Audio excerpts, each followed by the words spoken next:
pull up the Go ahead. other thing. Bear with me. There we go. Got a welcome anime enthusiasts to Squad Nero, the ultimate destination for all things anime.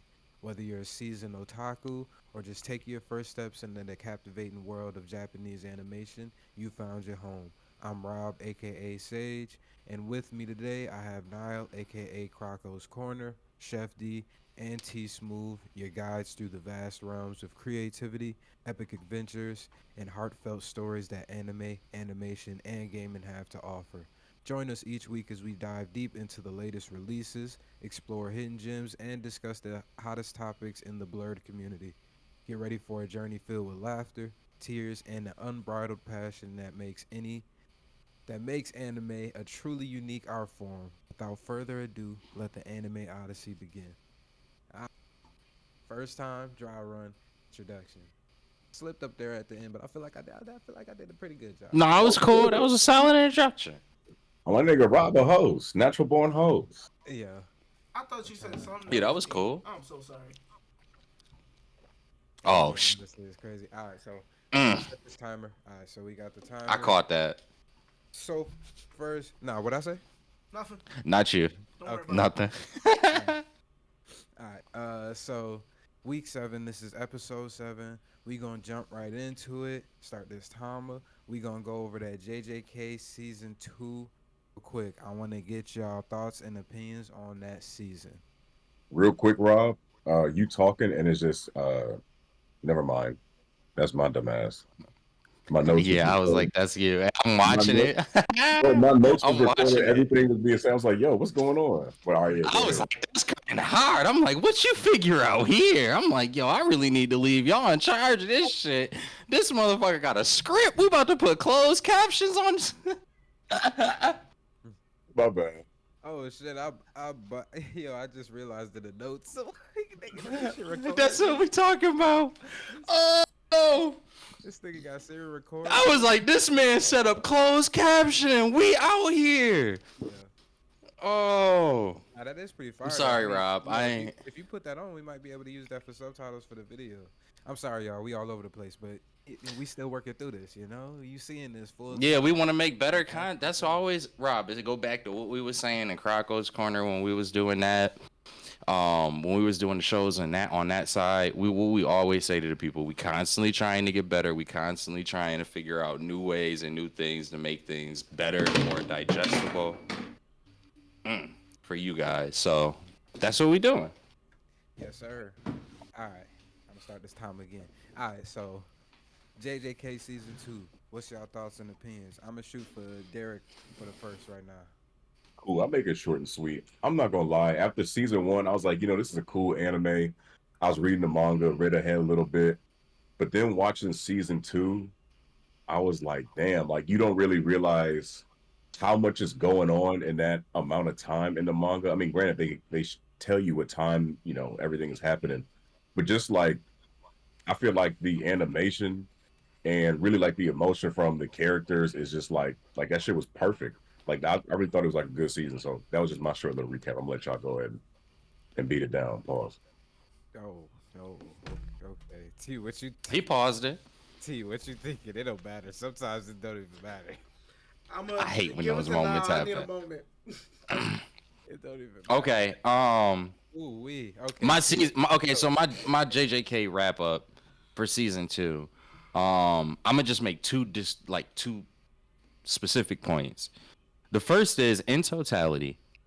Now that we are at the end of it, I do truly and honestly believe fans gotta calm the fuck down. That's my personal opinion, but like that was one of the best action anime seasons maybe that I ever seen. Like, Yeah, I can. I understand what you're saying on that one. you know what I'm saying? Like, This was full of nothing but hands from the bro, first. Bro, even if the animation wasn't like whatever was supposed to be perfect or whatever they people wanted, even if it wasn't, like, when have you gotten an anime season with that And that's what got me. I started anime with Dragon Ball Z. Dragon Ball, excuse me. I started anime with Dragon Ball and Dragon Ball Z. And that what I loved about Dragon Ball and what not as much but did continue in the Dragon Ball Z was how much they just we fighting. All right, like it's gonna be some story around this, but we fighting. And that's what I felt like we got out of Jujutsu Kaisen in 2023. In 2023, when all of these animes been all like they've anime has evolved. So it's not just hands anymore, or it's not just comedy, or it's not just a detective series. You got anime that's got all of these deep, intricate topics, everybody trying to get deeper and more complex, and you got an anime that puts out a season that's just hands. I don't know, like I don't know. I came in off Naruto, Dragon Ball, like this is up my alley. For me personally, this is my bag. And This you know is what's what I crazy? love. It's like every character, like I mean, every anime they got their own unique fighting style. But even when they throw in hands and using like some of their special ability, it's like yo, like you can really see like the different personalities come out. Like that shit was really very detailed, bro. Yep, and that's the other point. That was my second point. Thank you for saying that, Derek, because the other point that I was going to add to this is this season left me more excited for the next season because like even though I read the material, was awesome to see, and because it's kind of hard. Like Jujutsu Kaisen, they get really intricate and particular with the powers and such. So sometimes it's just really nice to be able to actually see it animated, so I can kind of even understand it a little bit better. For me personally, um, I know what is to come. I know how those things evolve from this point forward.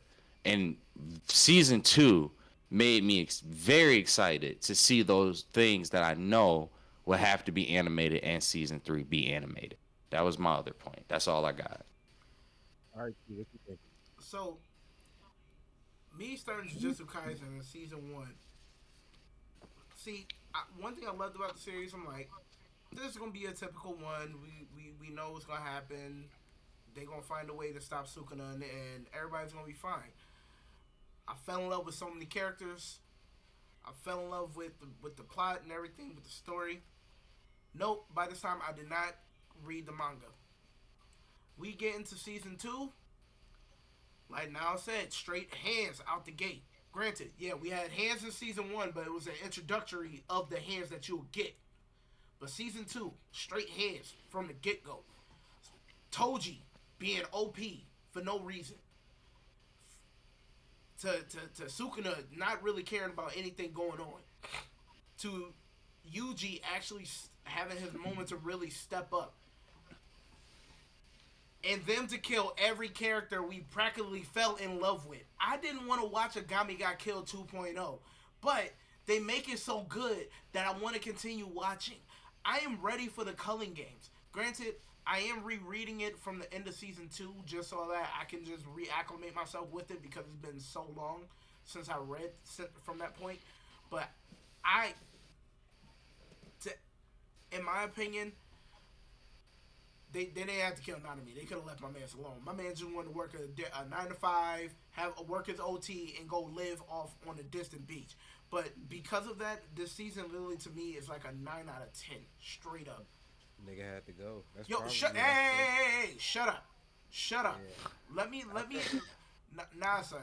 Yes, sir. I did hate. Nanami was one of my favorite characters, so I was really kind of, even reading that, I was kind of bugged out when that happened. But like, bro, and this is in season 2.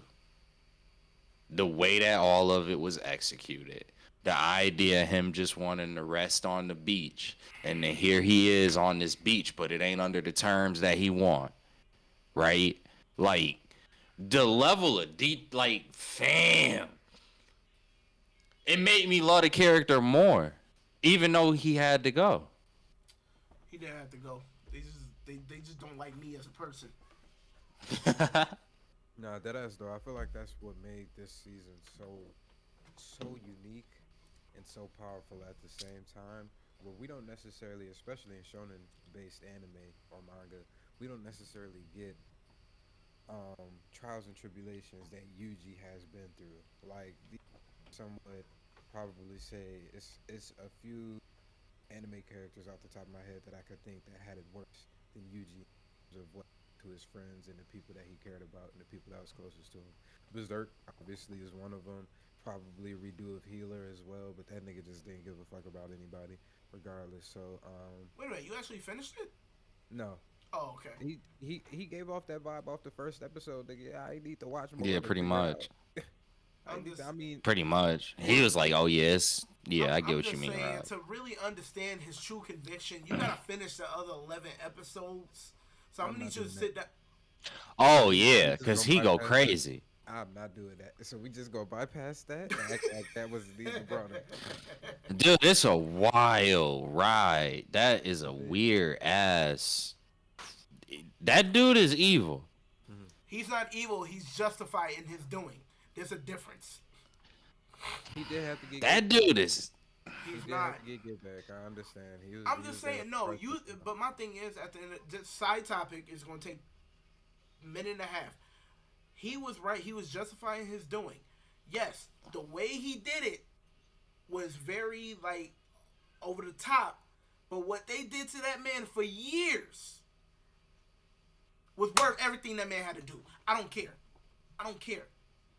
No, like I get that. I do understand it. That's why I think it's. That's why I was trying to say earlier, like when we were talking before we had hopped on, when I was like, it's a weird show because it's like I want to keep watching because, yeah, like his revenge is kind of justified. It's pretty much just justified. So like, and make it a good show for that reason. That's all I'll say on that. But going So back to you're telling me Jujutsu not to bring it Kaisen up. real quick. Going back though to Jujutsu Kaisen, I'll bring it back. Um, yeah, like I guess Terrence, to your point, and also to Rob, your point. There were things that happened in season 2 that I did not want to happen, but the brilliance and how it was executed, I just can't ignore with this season.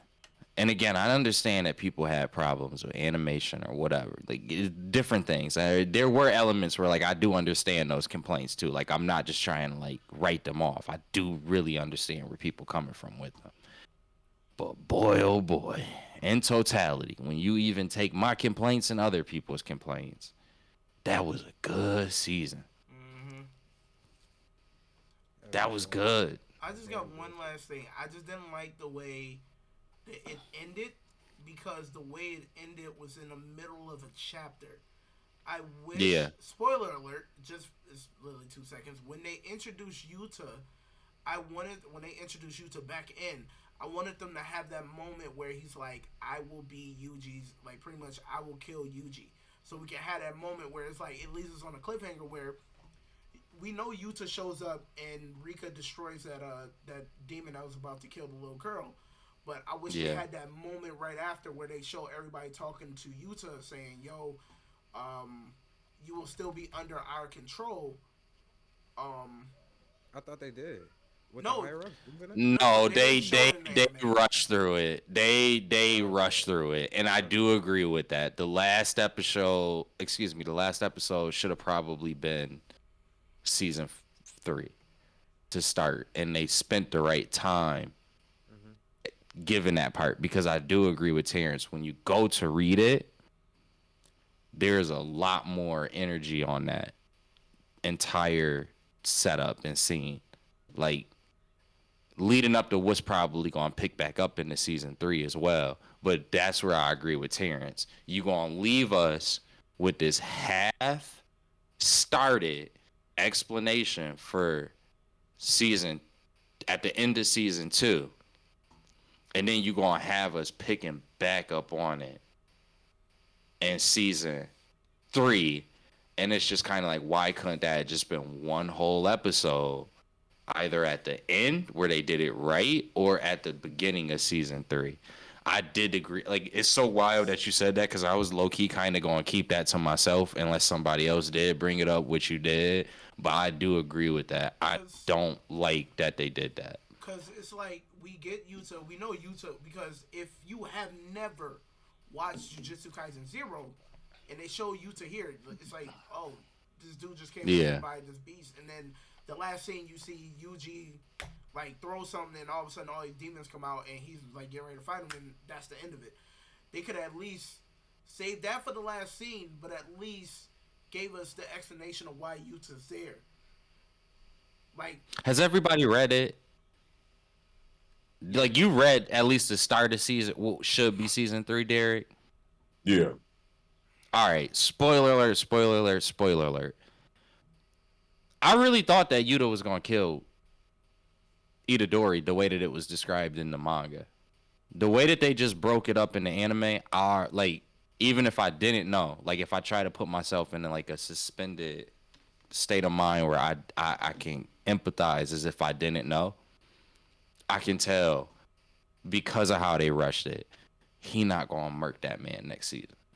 Like already. well, no, Whereas I feel like you supposed to be felt kind of leaving more like, oh damn, did he really switch up? Because again, Terrence, what you was like to what you was saying in the manga, I feel like they kind of like they give you more feel in that feeling.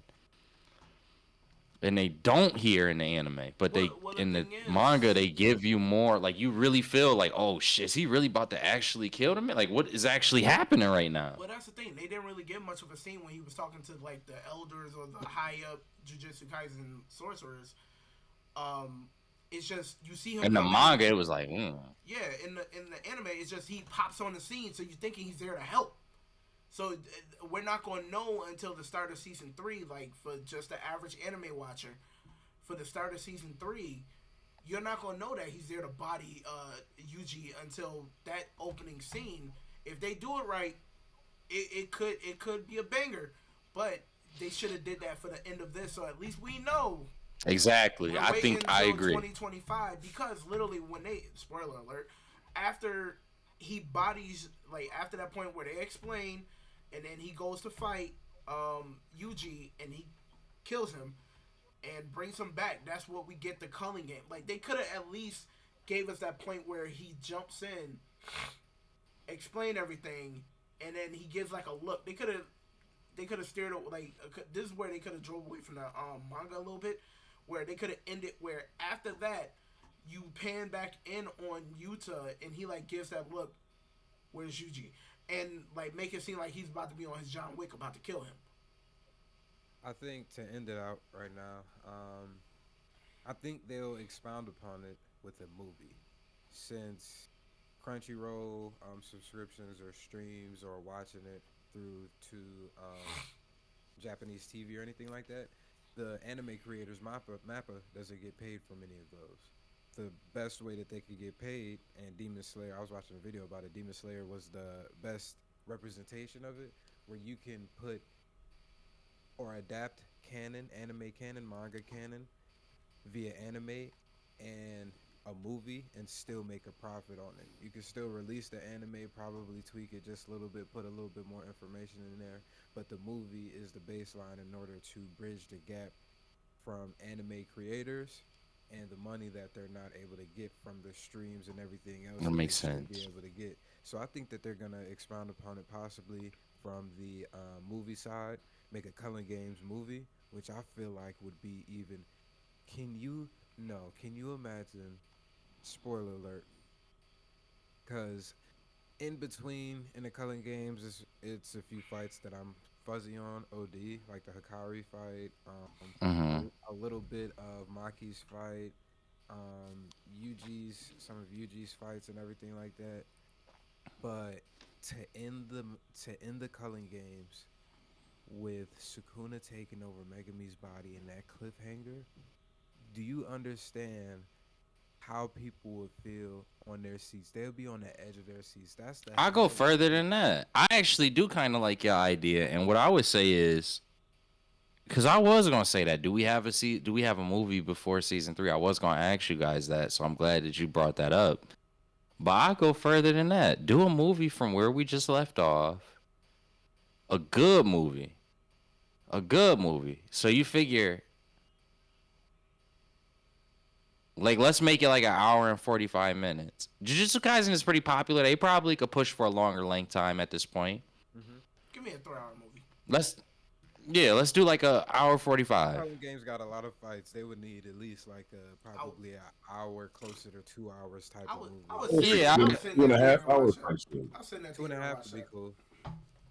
2.5 would be cool. yeah, like just give me the pre fights until Gojo come back, and then give me season 3 Gojo Mm-hmm. to start. Spoiler alert, but give me see. Yeah, well, I mean, I might not even be spoiling it too much with that, but like, y'all know what I mean. Give me that fight, season 3 to start the season, like, or give me, or if you really want to milk it, flesh out what we don't see. In the end, I don't think that this is going to actually happen though. But flesh out what we don't see during the month break as well to start the anime for season 3 too. Like Gojo coming out, and then like give yourself a little bit of time by maybe giving us an episode or two where you actually show a little bit more of the training than you did, because we just go real quick, boom boom with um when Gojo comes back, we go boom boom real quick. So to where like, okay, here's a month is past, like we have a time skip, we have a legit time skip. Mm-hmm. um Maybe say F the time skip for the anime. Mm-hmm. Mhm. Do the same setup that you did for this season, for season 3. The movie leads into Gojo coming back.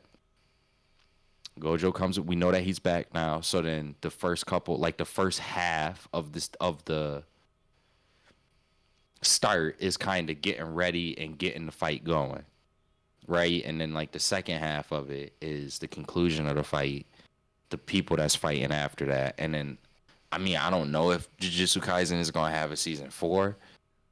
We kind of got to wait, obviously, more on the manga to know at that point. It probably could. I mean, they got enough material in the manga that you could, Yeah, and I don't see it lasting longer like, than you don't have to have 5 Sukuna you don't have to have that fight with Gojo. You really could stretch it. If they Wait, really which wanted fight to, they with could Gojo? stretch that to a season 4. Which fight with Gojo? Him and Sukuna? Yeah. Nah, they don't You need really to. could, Nah, maybe. they can steer from the manga and let that man live. Just spoiler alert. Let that man live. No. All right. Just skip it. And Yep. skip No. it. Skip it. Nothing Nope. happened. That nigga, we gotta smoke that nigga, light his ass up, Nah, roll him yo, up son. in a Leave fat my pack, mans and them alone, light son. him up in the I'm not sky. gonna lie, I kind of don't want to see that shit animated, but Uh, I will. Slice that nigga right in half. Boom. Leave that nigga fucking body right there. Blue eyes fucking dull as shit now because that nigga got clapped up. Niggas wanted to say that he was the GOAT. Nah, that nigga got backed up easy. And this Sukuna just Yo, goddamn blue reverted eyes, dull himself. as shit. it's crazy. Yeah, they did. You want to see all of that? Oh boy, yeah, He reverted back yeah. to That's his. what we gonna see. Alright, I don't so know, but season 3 we might not see it. Like maybe not. you're not. Maybe No. we could talk about that a little bit more in a later show, Yeah. but maybe That is not. that is an interesting topic where they go, where Mappa goes from here, with the animation for JJK. So to segue into our next anime, we actually brought up a anime in the recent topic just now that kind of goes with this question. It's a spicy topic, so bear with us. Um, the question is the anime community hypocrites? Hypocrisies within the blurred community pertaining to outrage.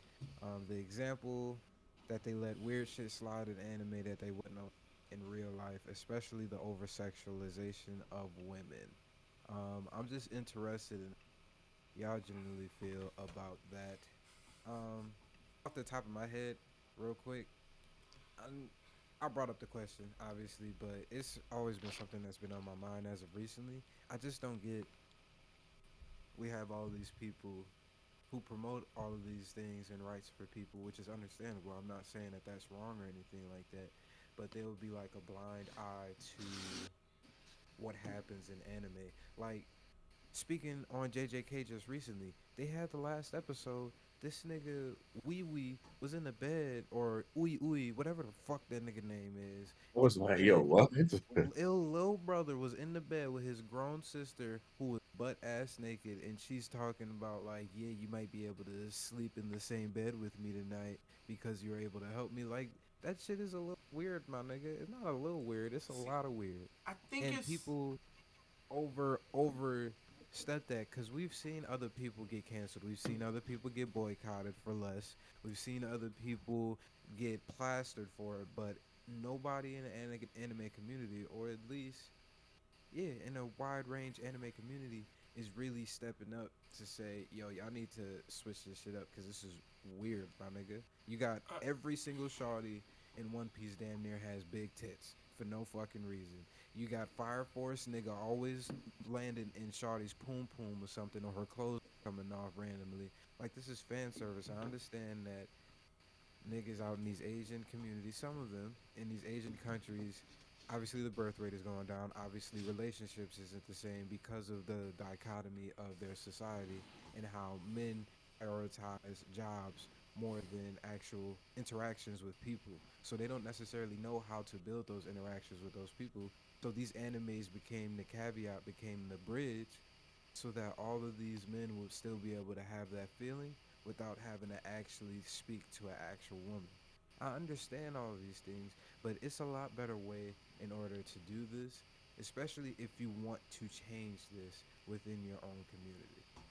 Like you're not gonna fix this by making animated shawties, big titties just bouncing all over the shit. Got a slime just chilling, nesting underneath some titties. Like, how does that even push the story forward, my nigga? It makes no fucking sense to me. If it Yeah. pushes the story forward, then by all means, Berserk. It had a lot of grape scenes in there, Yeah, they had meanings. They had a lot of meanings but it behind why they pushed were the doing it story though. forward every single time, Yeah. and you felt how There's no broken moment this in was. Berserk. Right. There's and that's a good point to make. There's a big difference between how Berserk does it and how maybe like the Isekai side or just other sides of anime handle it. So I get what you're saying. okay. Um Um, How do y'all with feel about it though? with this whole thing, it's like this. In our everyday lives, in real life, we're going to frown upon anything that's done in anime but done in real life. Correct? Yeah. But when something's done yeah. in a funny way, um, like these scenes, it's usually for shock value and for laughter. Am I wrong?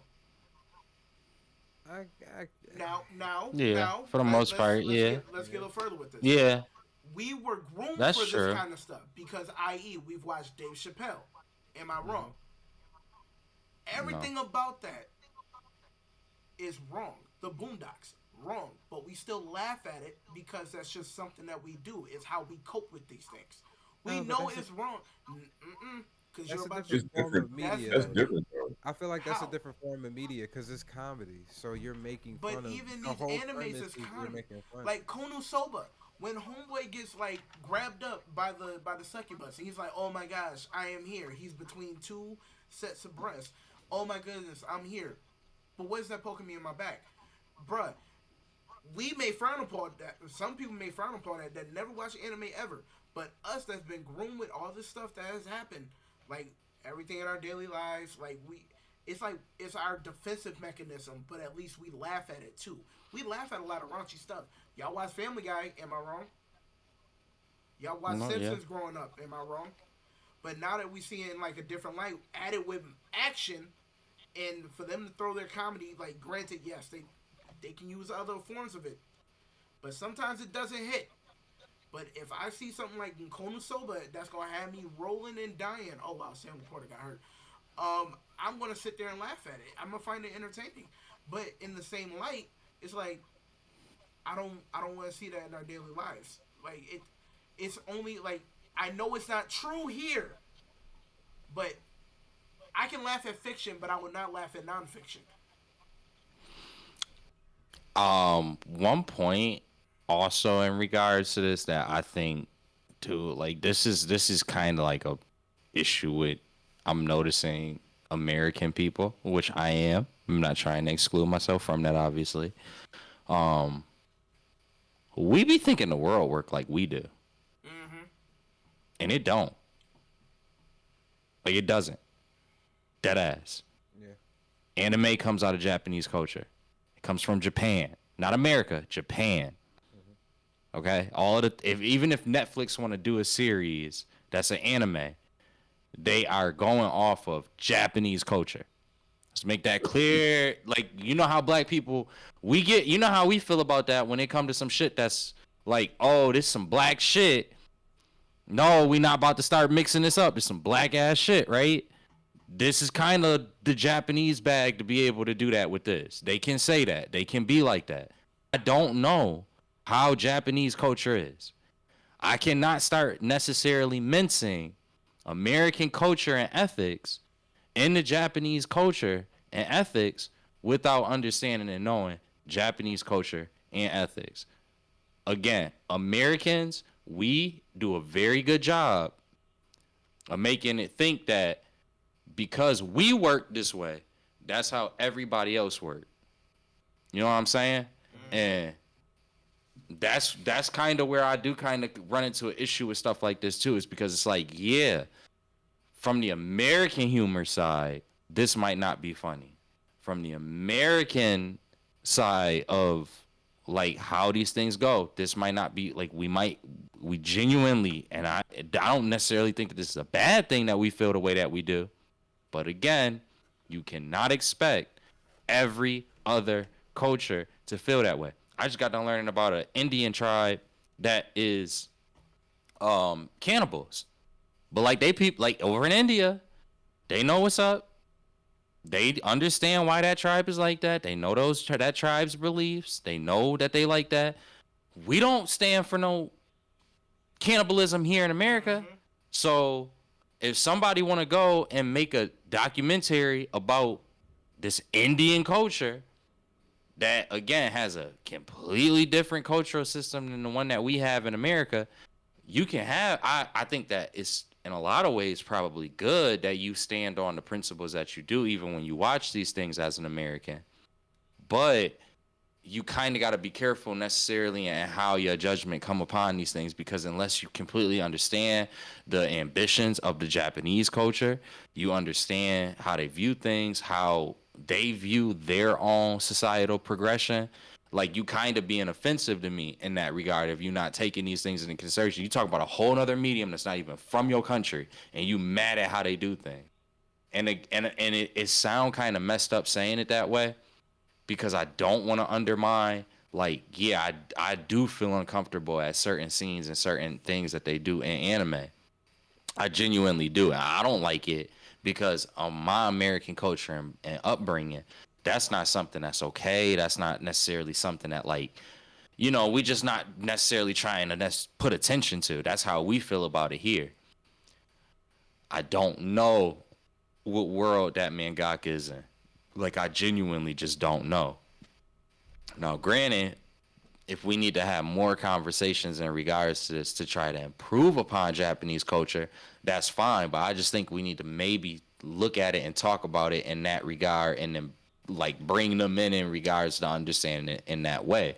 Right now, we just simply are looking at it from the American perspective, from No, our you. culture and our morals and views. I was gonna say you right about that, Niall. I didn't even think about it that way because I'm like, I see where Rob coming from, like the over sexualization and things like that. But I'm like, damn, since 2017, I done seen Meg the Stallion asshole more than I seen my own father. There are no And then there's complaints that here. point. But anyway, I'm like, yo, Yeah, we but got that's a so good much, point too.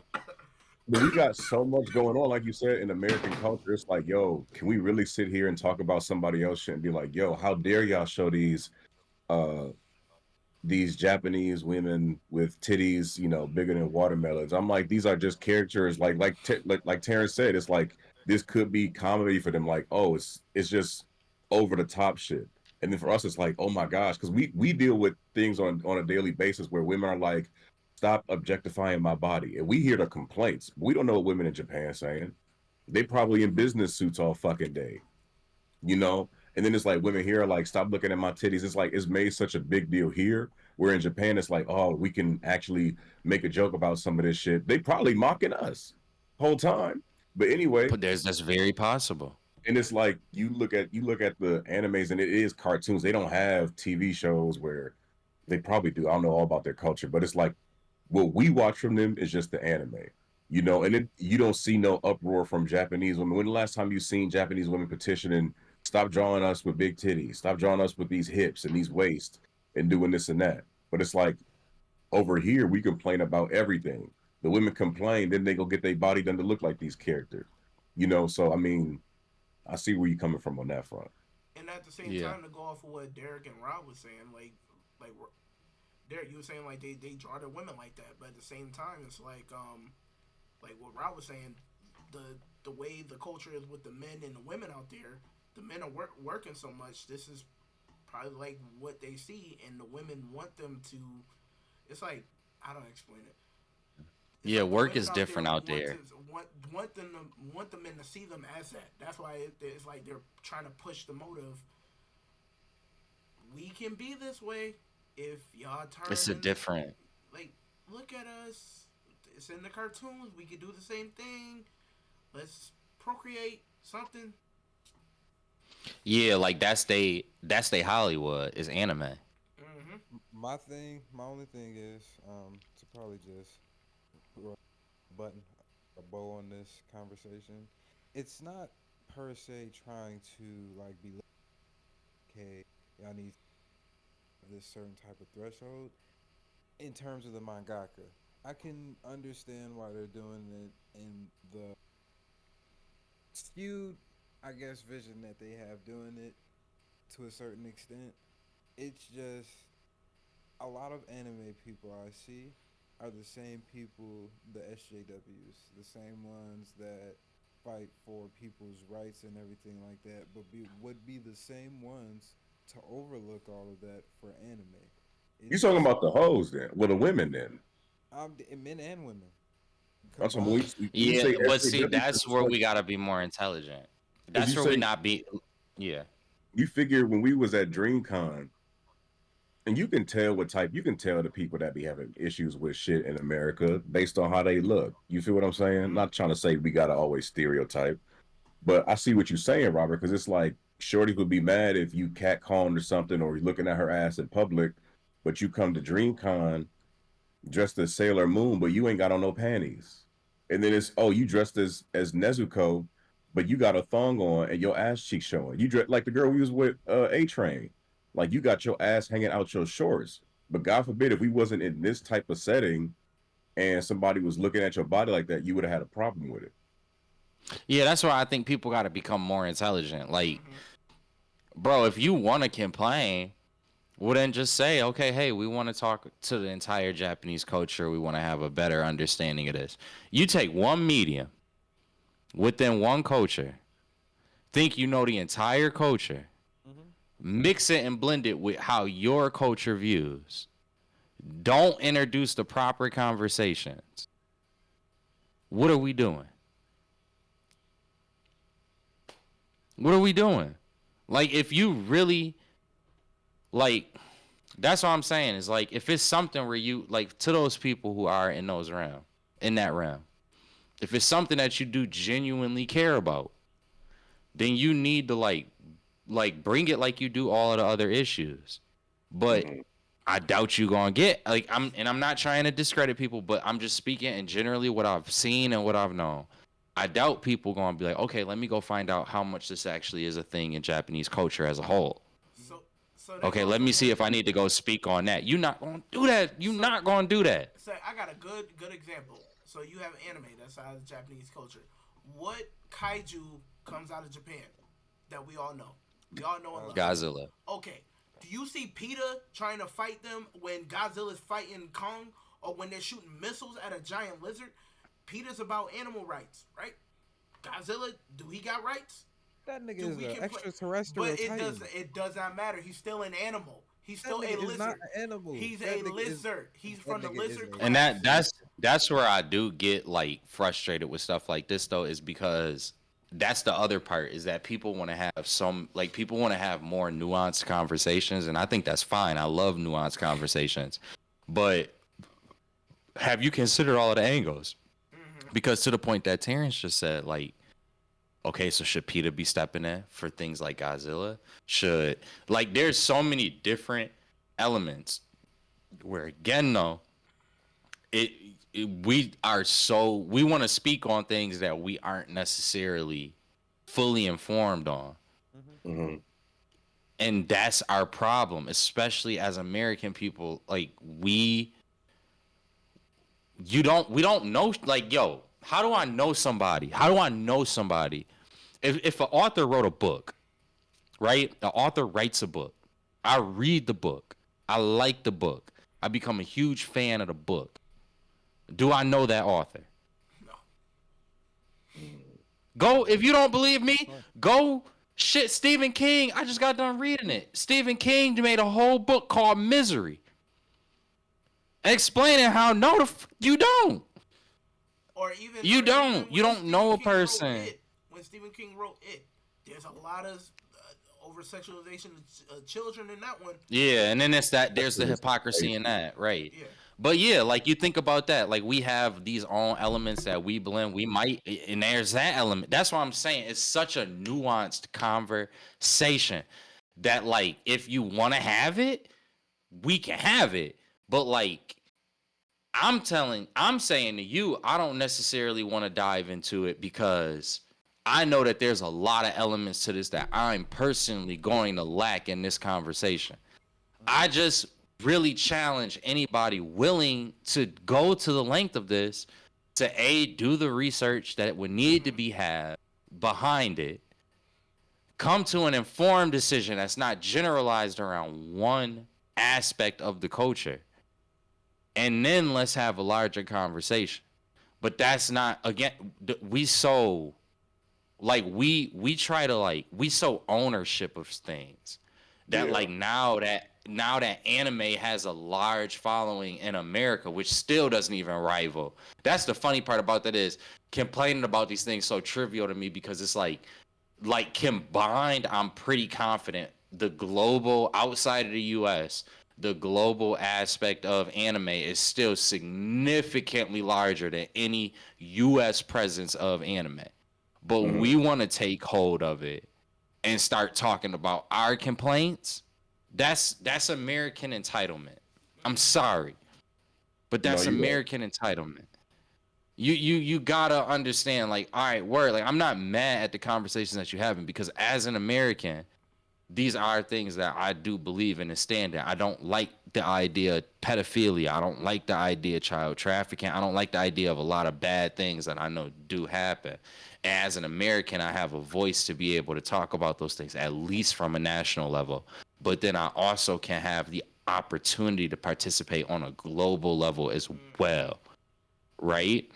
And I'm down for everybody willing to do that. I'm trying to actually understand how I could do more of these things for real in my adult life as I'm growing up. Like, dead ass, I'm starting to care about these things more. I'm really becoming more bothered around the idea, like child trafficking and stuff like that, as I learn more about it. So I'm trying to figure out how I can personally combat these things, at least on a national level, more as I get older. These are things that I truly do want to kind of like grow into as an adult. But again, if I'm gonna do that for something like that, and I'm trying to prove it, or I'm trying to talk about it and debate it on a global level, especially, I gotta come correct. Mhm. If I'm not gonna do that, respectfully, shut the fuck up. Respectfully, All right. like, that's how I So personally feel. and and my thing is, at the end of the day, like, if you don't let this stuff influence you, and like, let's say, like, all the stuff that's over the top, the over sexualization of women, the over the top gags and stuff that they do in anime, if it's not influencing you and your morals, and you can just laugh at it and just put it and pack it and put it away back in the suitcase, it shouldn't matter. It shouldn't matter. Like, I can, That's not for everybody though. At the no, same I time, And that's understand it's not for and I agree everybody, with that side. but I'm just saying it's not for everybody. But I'm saying for those that can sit there and, like, this is my guilty pleasure. This makes me laugh. It's not affecting me in my daily life. I can still be me at the end of the day. I think I think y'all confusing my statement from it. I'm not saying that the culture immediately needs to be rectified. If it's not rectified, then all of this shit. I'm just saying the outrage that I see for some situations is not the outrage that I see for similar situations. That's Yeah, no, all. and I agree with that, and I do ultimately, Rob.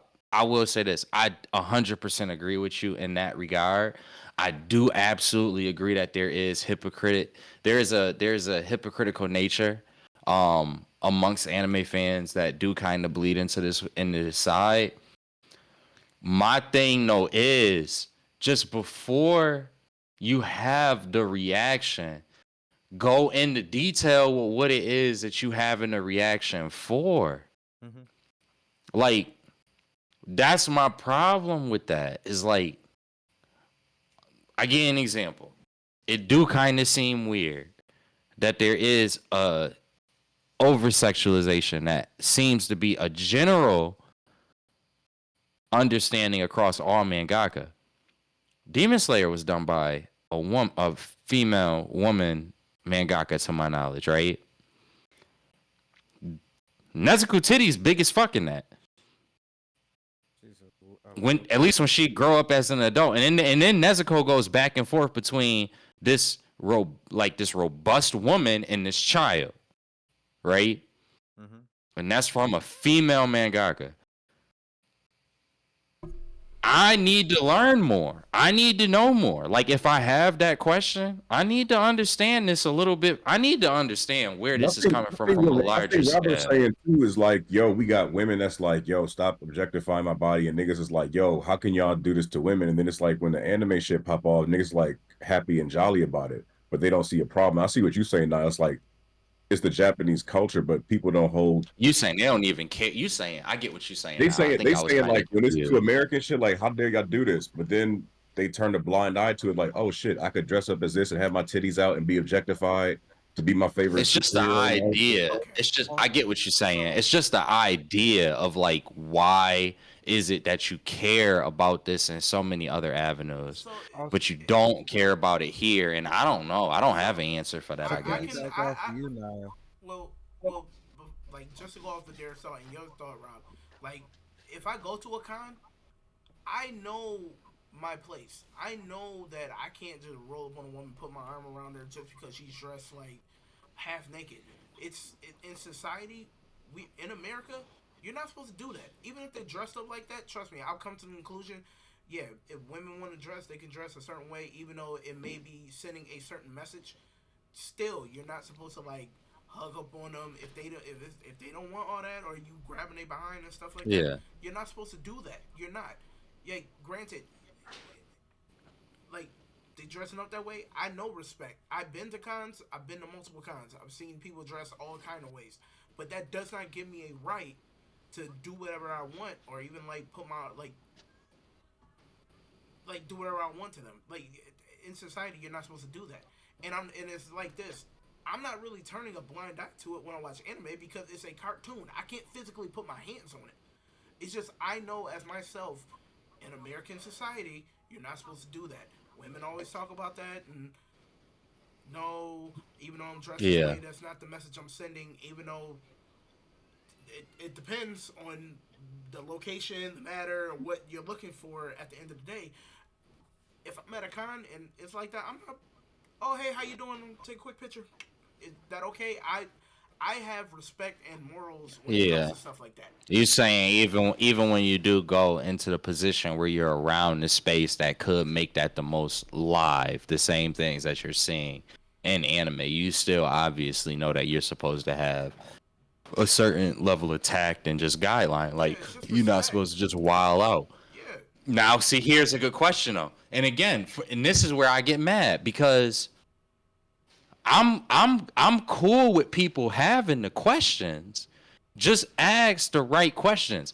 Like, to what Terrence said, he knows for a fact I'm not supposed to do that when I go to a con. Now, Grant, is that happening at Japanese cons? we don't know. I don't know. I And agree. if it's not, then now we can have a larger conversation because if it's not happening at the cons, they absorbing the same material that we absorbing. They obviously understand the same things that we understand from it. Then does that point back more and towards what Terrence is saying?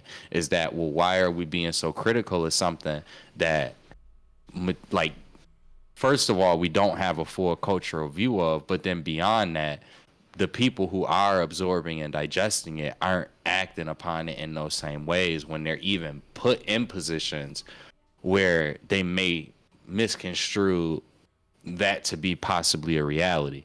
If you're still not seeing those things happen in those moments, do we at all talk about that?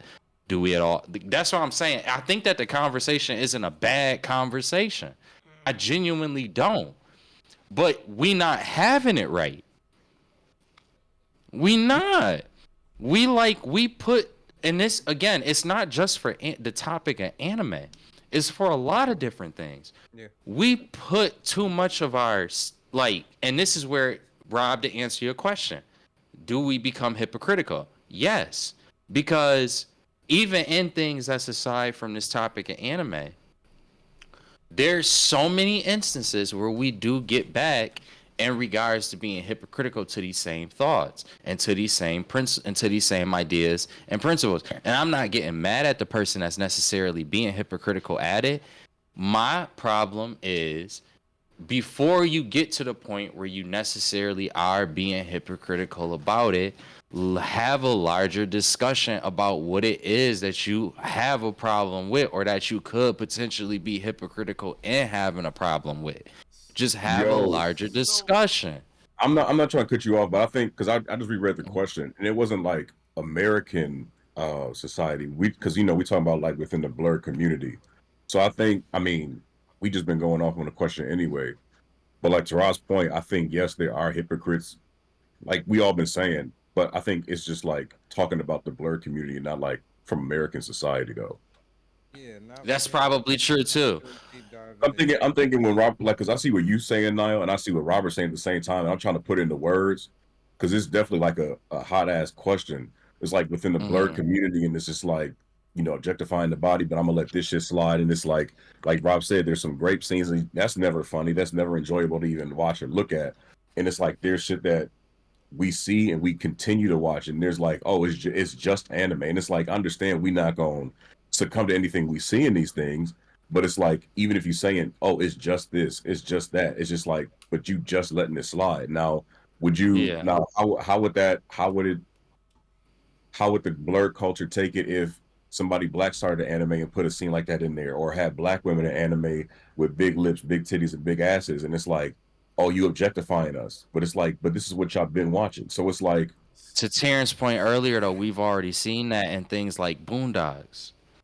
but every woman in Boondocks wasn't sitting up there built A like, lot oh, of the black women that were shown in And Boondocks. I it was sadly enough, Sarah, the white chick that was with Tom, she might have been the least developed.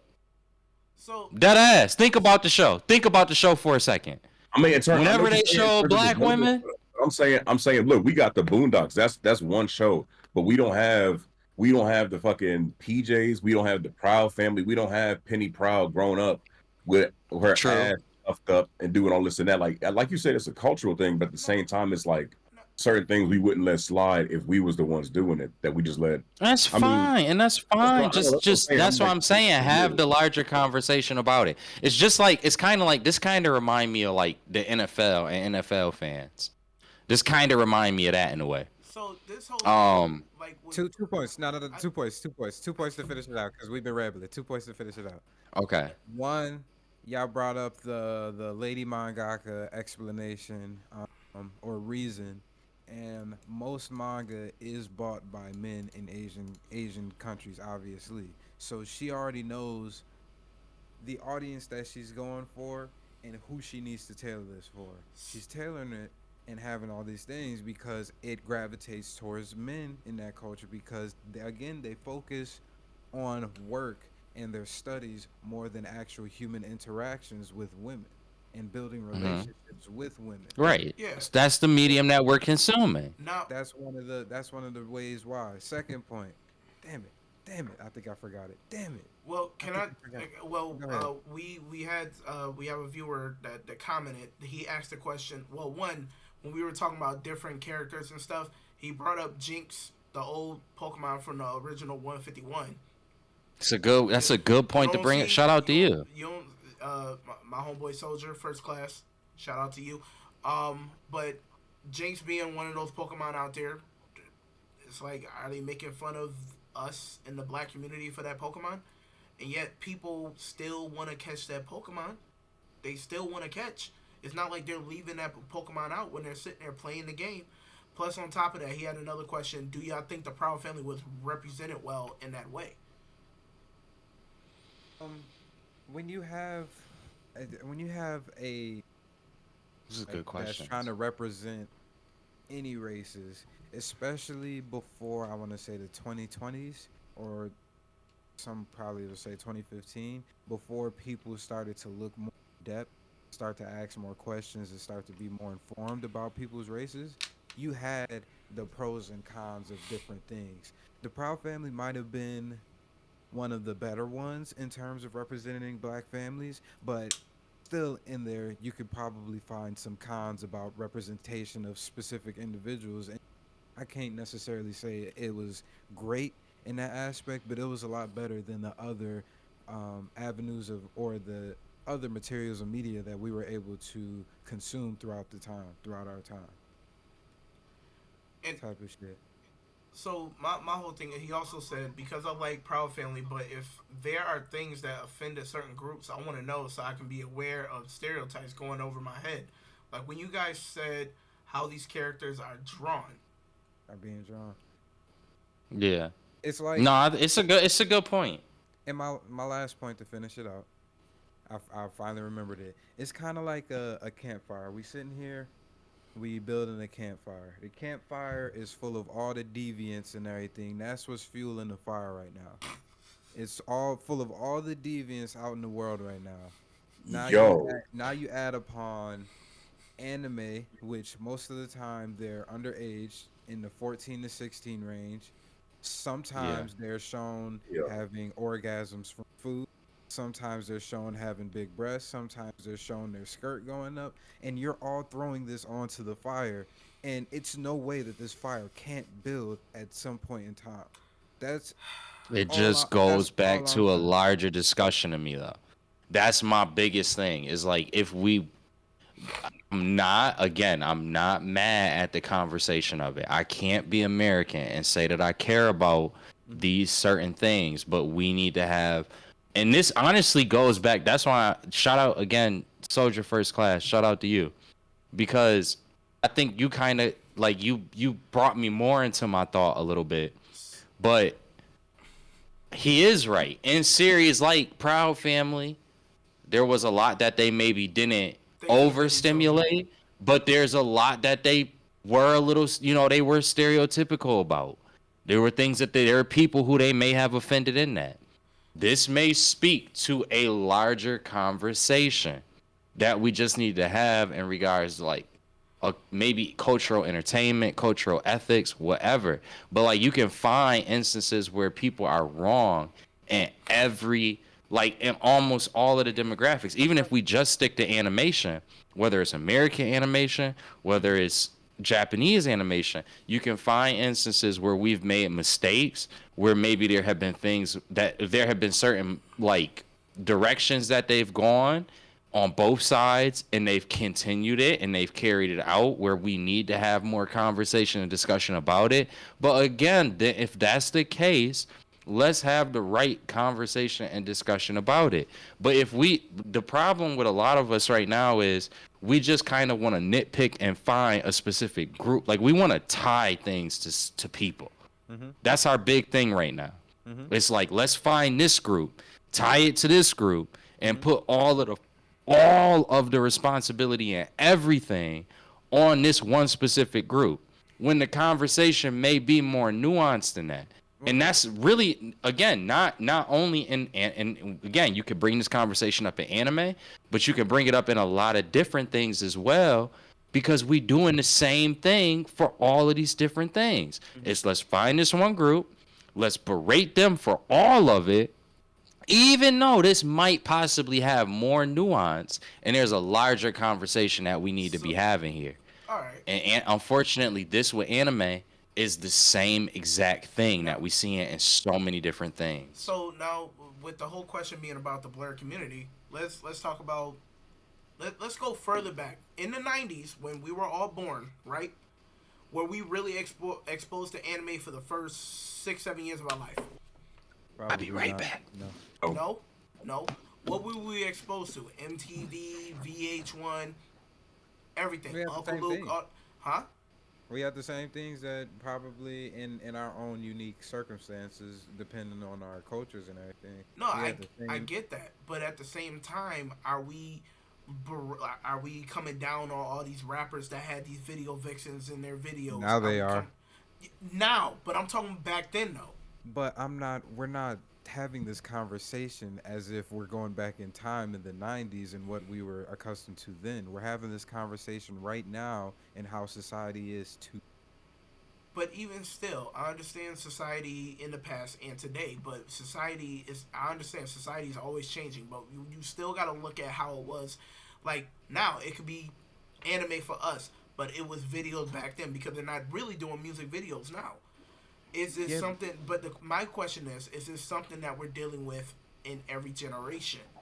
You feel what I'm saying? Now, it's just more. I'm not disagreeing with what you're saying. I'm just saying that I'm looking at it from a bigger picture. But going back to that, Soldier said Ren and Stimpy was so inappropriate. Looking back, they were having sex right in front of us. You are not wrong. You are not wrong.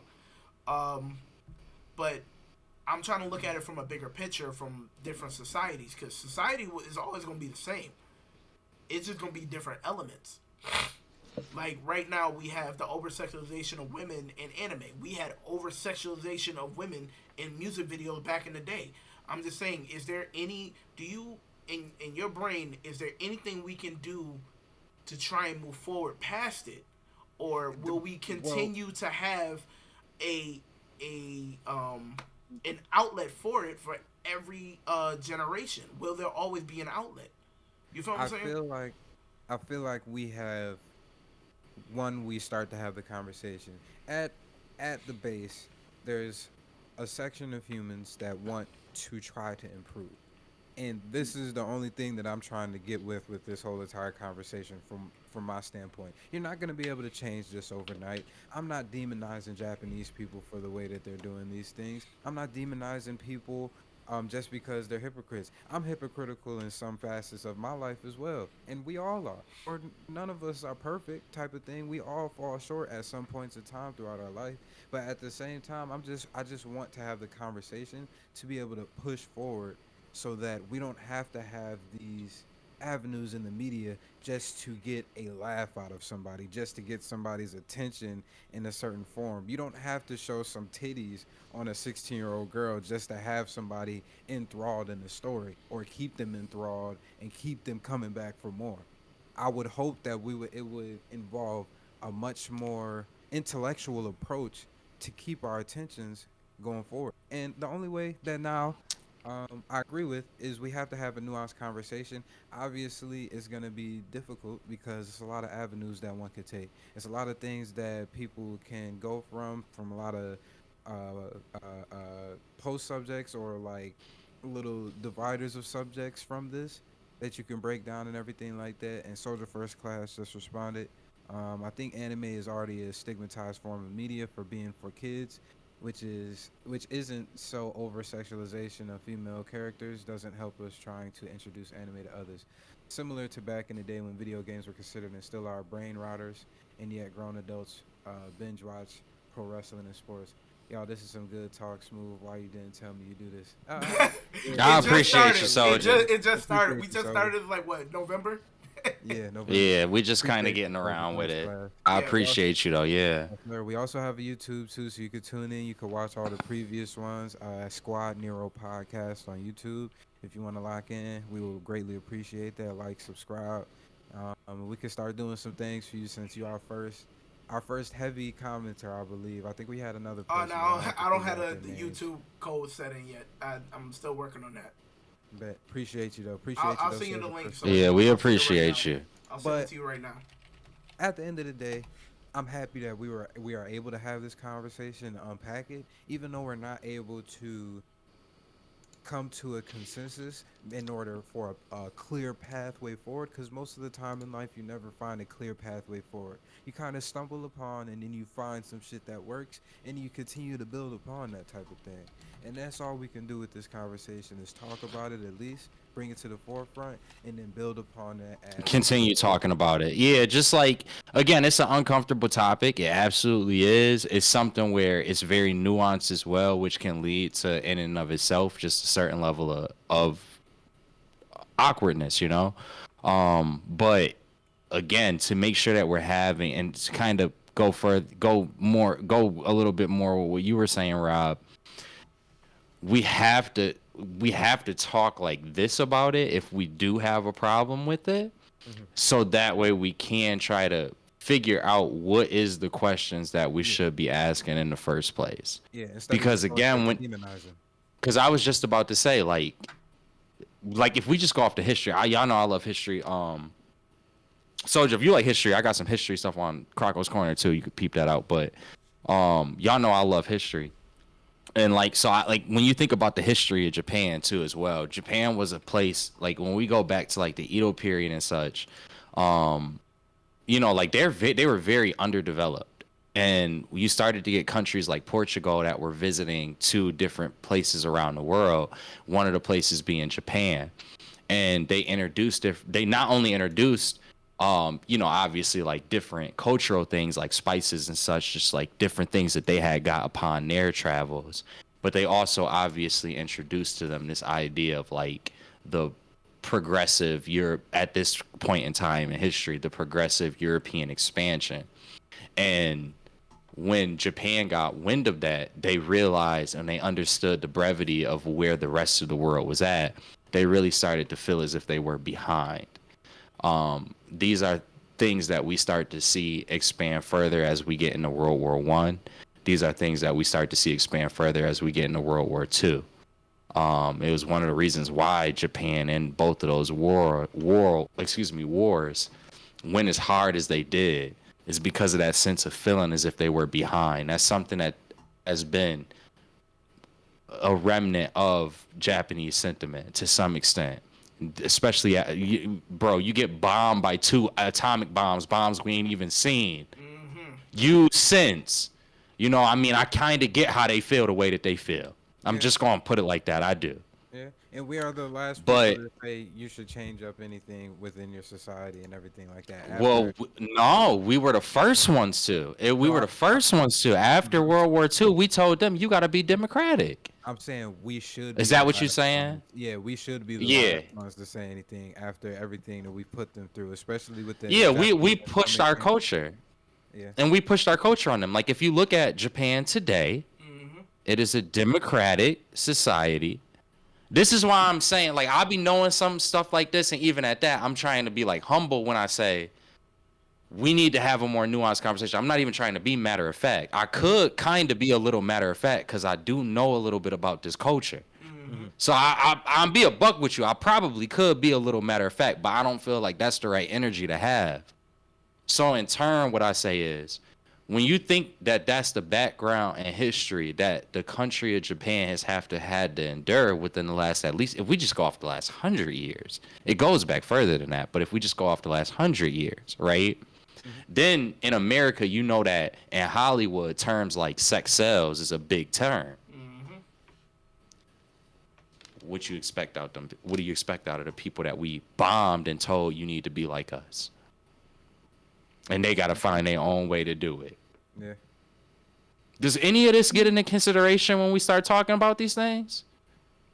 True. I feel it's the same way, and I feel I, like I'm cool with having the conversation, but I if just we gonna have a conversation, you know what I'm saying? I feel like it's been had in America. That's why I would have assumed that the conversation would also be had in Japan as well.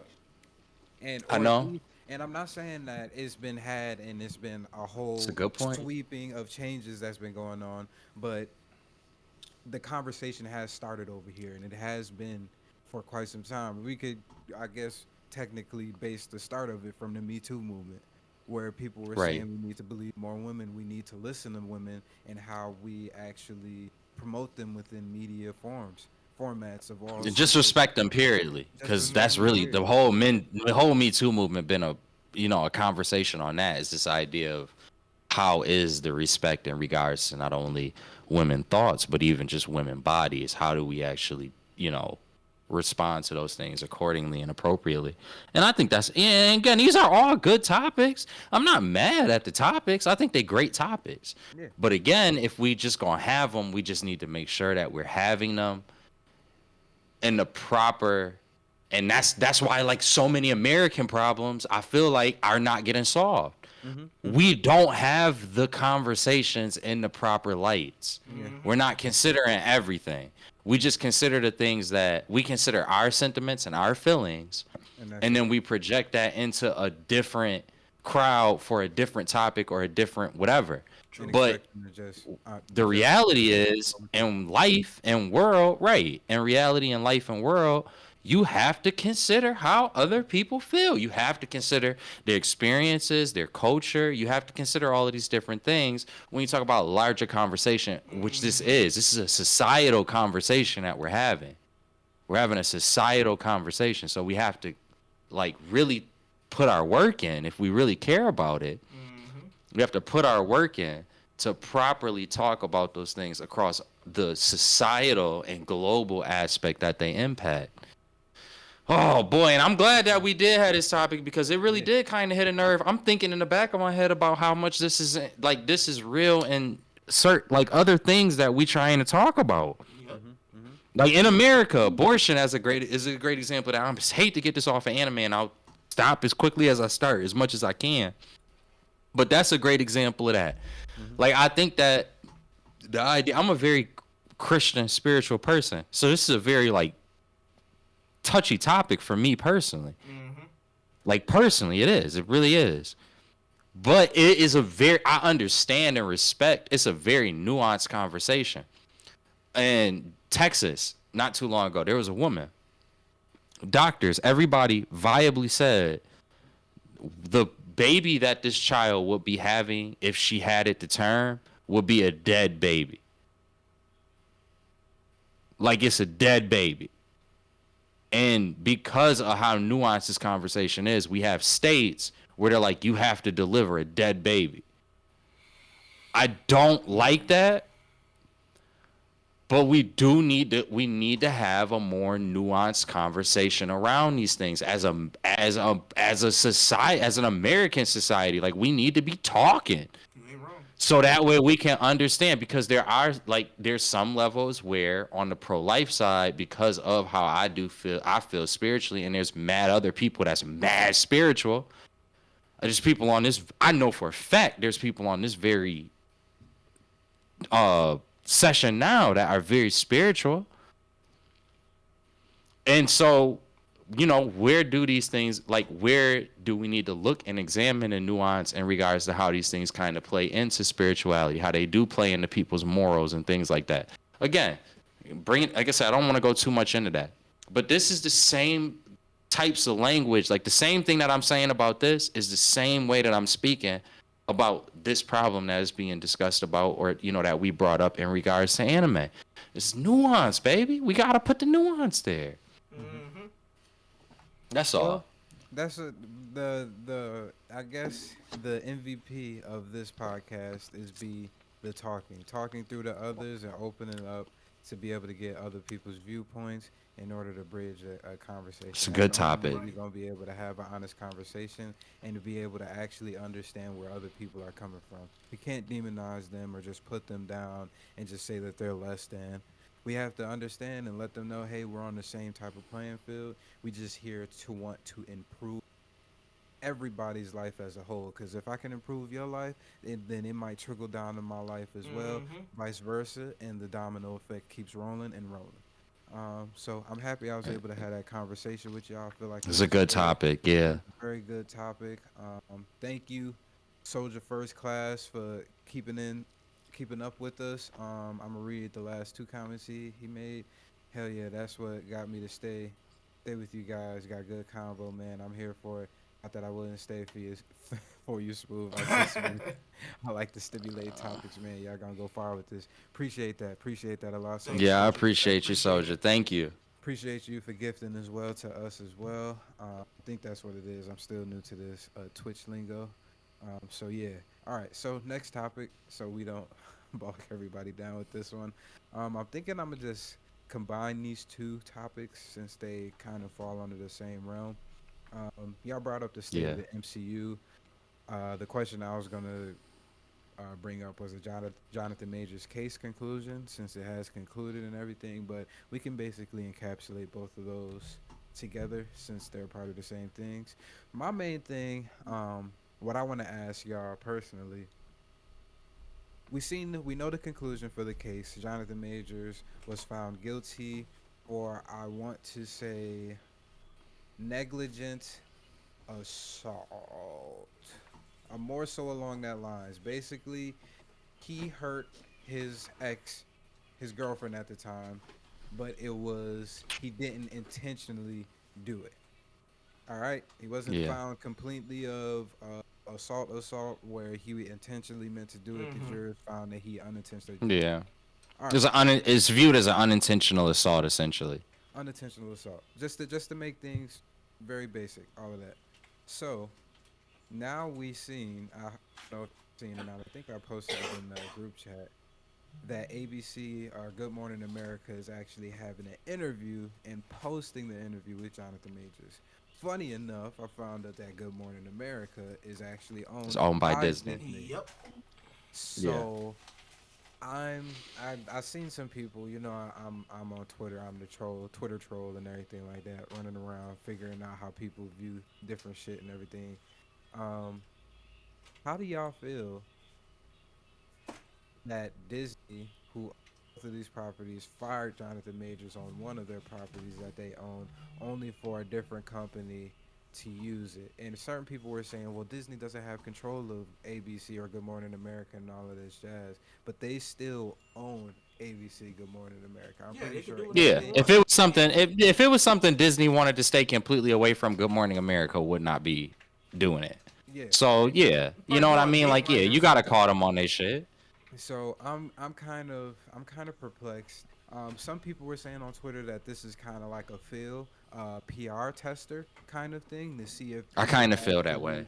actually resonate with Jonathan Majors, understand where he came from, understand that he wasn't what he did wasn't as bad as what the media or general news sites were saying, because they were saying that he was basically charged with assault, which is two different things from intentional assault Mm-hmm. and accidental assault. It's two different, completely different things. We can't view that at the same. And the jurors obviously made that distinction themselves with all the evidence that they're able to see. Oh Right. yeah. So I'm curious how y'all feel about this.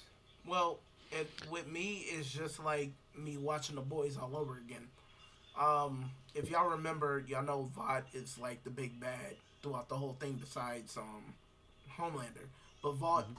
is that full organization. Vought is Disney in this matter. So remember when the Deep went on his sabbatical and stuff, and then they brought him back for like an interview.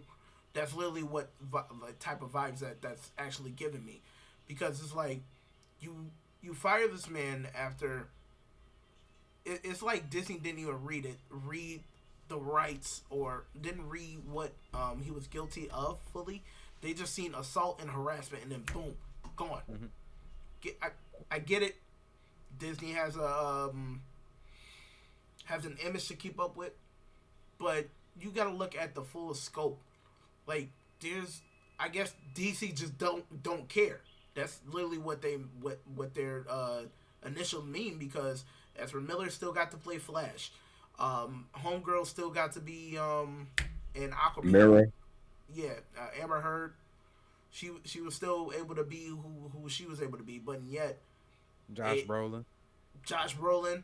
Even though that was, it's a whole lot of abusers in Hollywood that have gotten a slap on the wrist and still been able to do what they've been doing and act like everything is water under the bridge. And then once we see, I don't want to get into the race thing. I don't I want do. people to think that I do.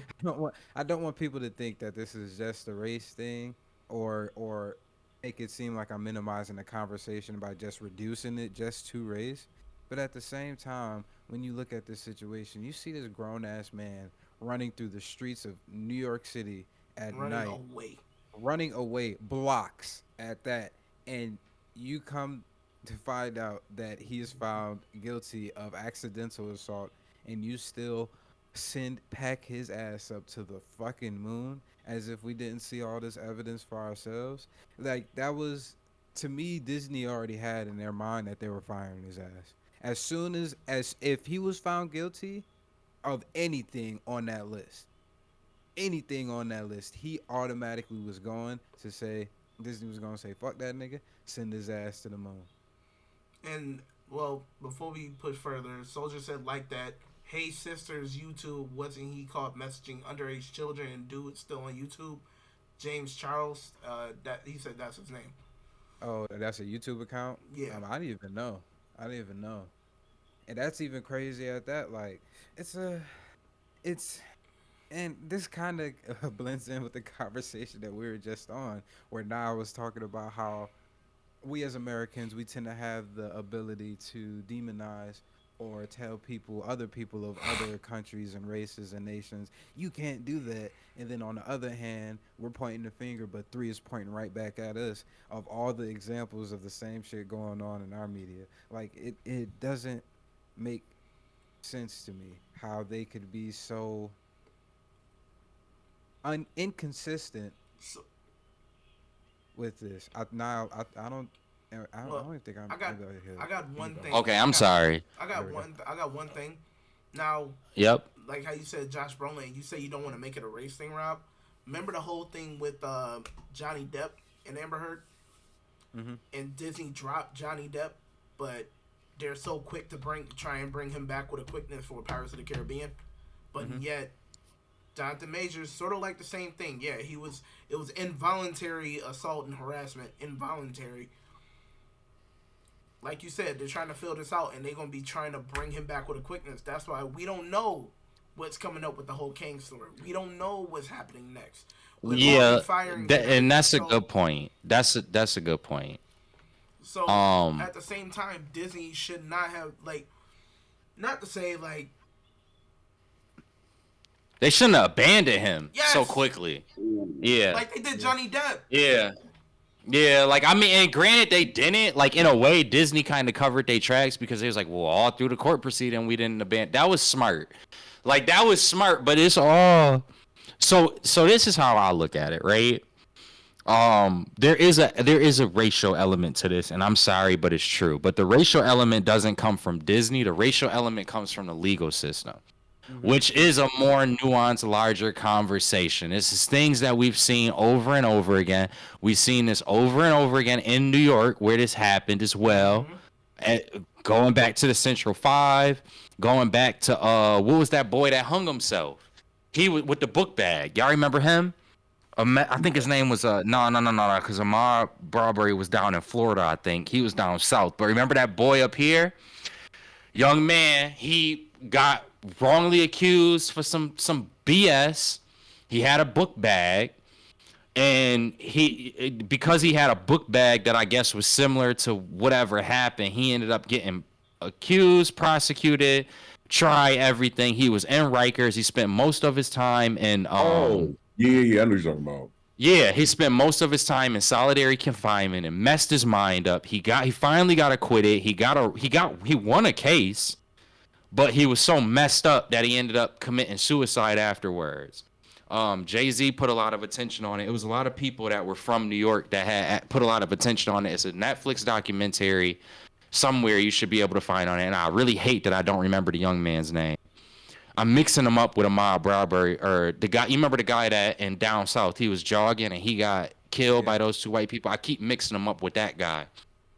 So I apologize because I know I don't have his name, but It's a very famous case out of New York. Shouldn't be hard for you to find. Khalif Browder. Khalif Browder. Thank you, Derek. There's Khalif Browder. There's Central Park 5. I'm not necessarily tying these things per se to Disney, because Disney did kind of for the most part stick with them, but here's the thing: the way Disney did it was some slick shit, and I'll get in that in a second. But that's what happens in the New York City police system. Like Jonathan Majors just got caught up in that. There is a huge injustice in that we need to speak to on a larger level. Absolutely. Now, with you saying When we that, get to Disney side, yeah. well, with you saying that happened in New York, if it was anywhere else, you think he probably would have? It would have been a little bit different. He may not even went through the case. He may not even went through the case if it was anywhere else. For real, for real. Like even some southern places. I really wish. I'm glad we had this podcast. I'm glad we have this podcast. Soldier said, because nobody talks about this. Oh, of course. And Soldier said, y'all are anime fans. So have y'all heard about Vic Manoa? No, I haven't heard about this Soldier. He said he followed that. He followed that because for a while he was the voice of Brawley that got accused by the voice of Bulma of sexual assault, was never actually charged, yet he got sacked, removed from all Comic-Cons, and no longer is the voice of Brawley. And that's why I think that there should be, like, if a person is there's a lot of nuanced conversations that we have in off of this. Soldier, one that you kind of made me real, like, I want to highlight at least right now is if somebody did do something wrong, I do like the fact that in today's world, we are trying to go hard at that person. I think that is needed, but where I am kind of getting really mixed up with all of this is we really need to pursue legal if it's a legal matter. If Jonathan Major, even I will say this, even with the case with Jonathan Major, sexual assault, physical assault, these different things. I don't know if you've ever had a woman in your life or like anybody near you guys who's gone through things like this. It's hell for them. Now, I'm not joking. It's hell, even in a place like New York State that's supposed to be considered like more liberal and whatnot. It's hell for them. If a woman got a stalker, if a woman got an abuser, like, bro, we don't go to bat for them like that, for real, for real. So if Jonathan, like, even in the case with Jonathan Majors, which I kind of, and that might be a more controversial conversation to have, but I've seen what Jonathan Majors has done with other people, and I've seen them not have legal consequences behind that. And that's, again, a more nuanced conversation. Is that something that should be appropriate or not?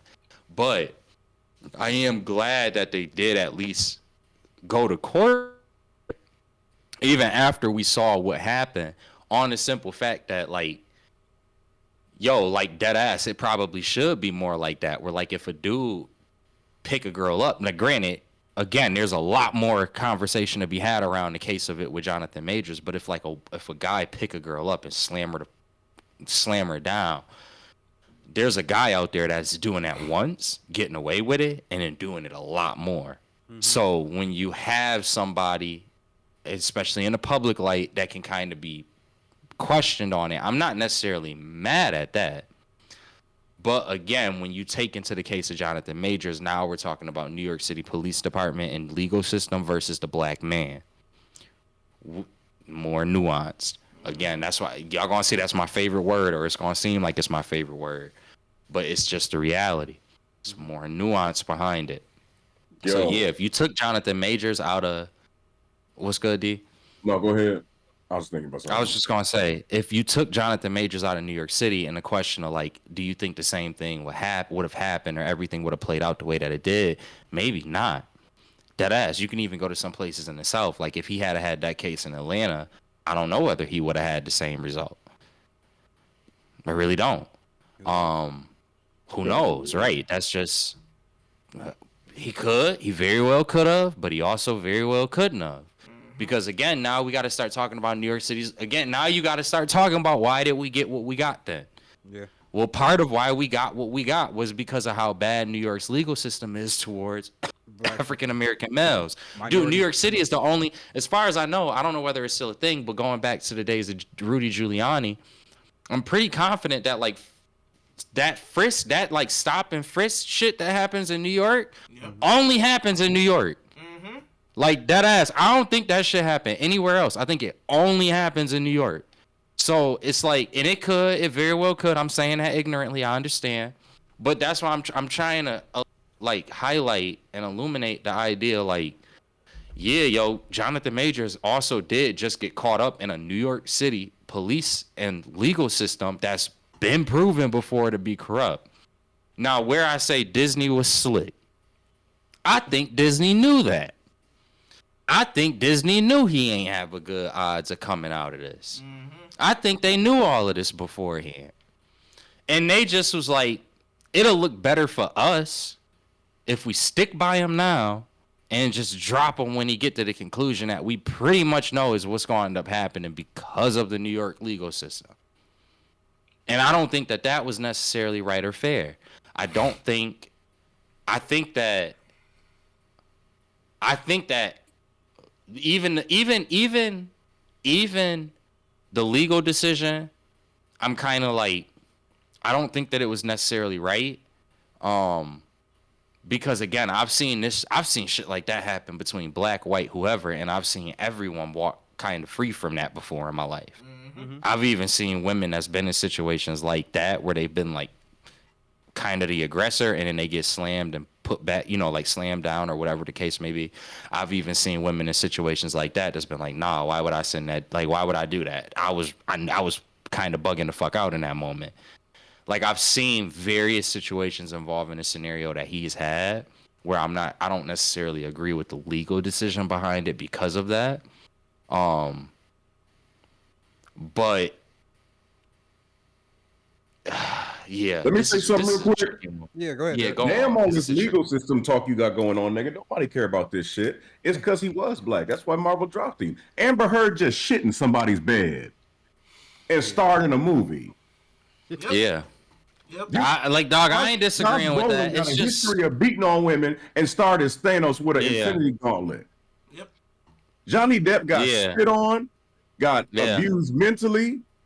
It has shit by his pillowcase, and this bitch starring in a movie. And you talking, fuck the legal system. These niggas been wanting his black ass. Well, out I'm of just there. saying that No, you gotta no, this is understand what though that the happened. legal system is a big way Marvel to don't get care black about people that though. nigga at all. They don't. They didn't. They did. Companies just want to improve anyway. They like, yo, Yeah, no, I whether agree he with innocent that. or not, it's not a good look.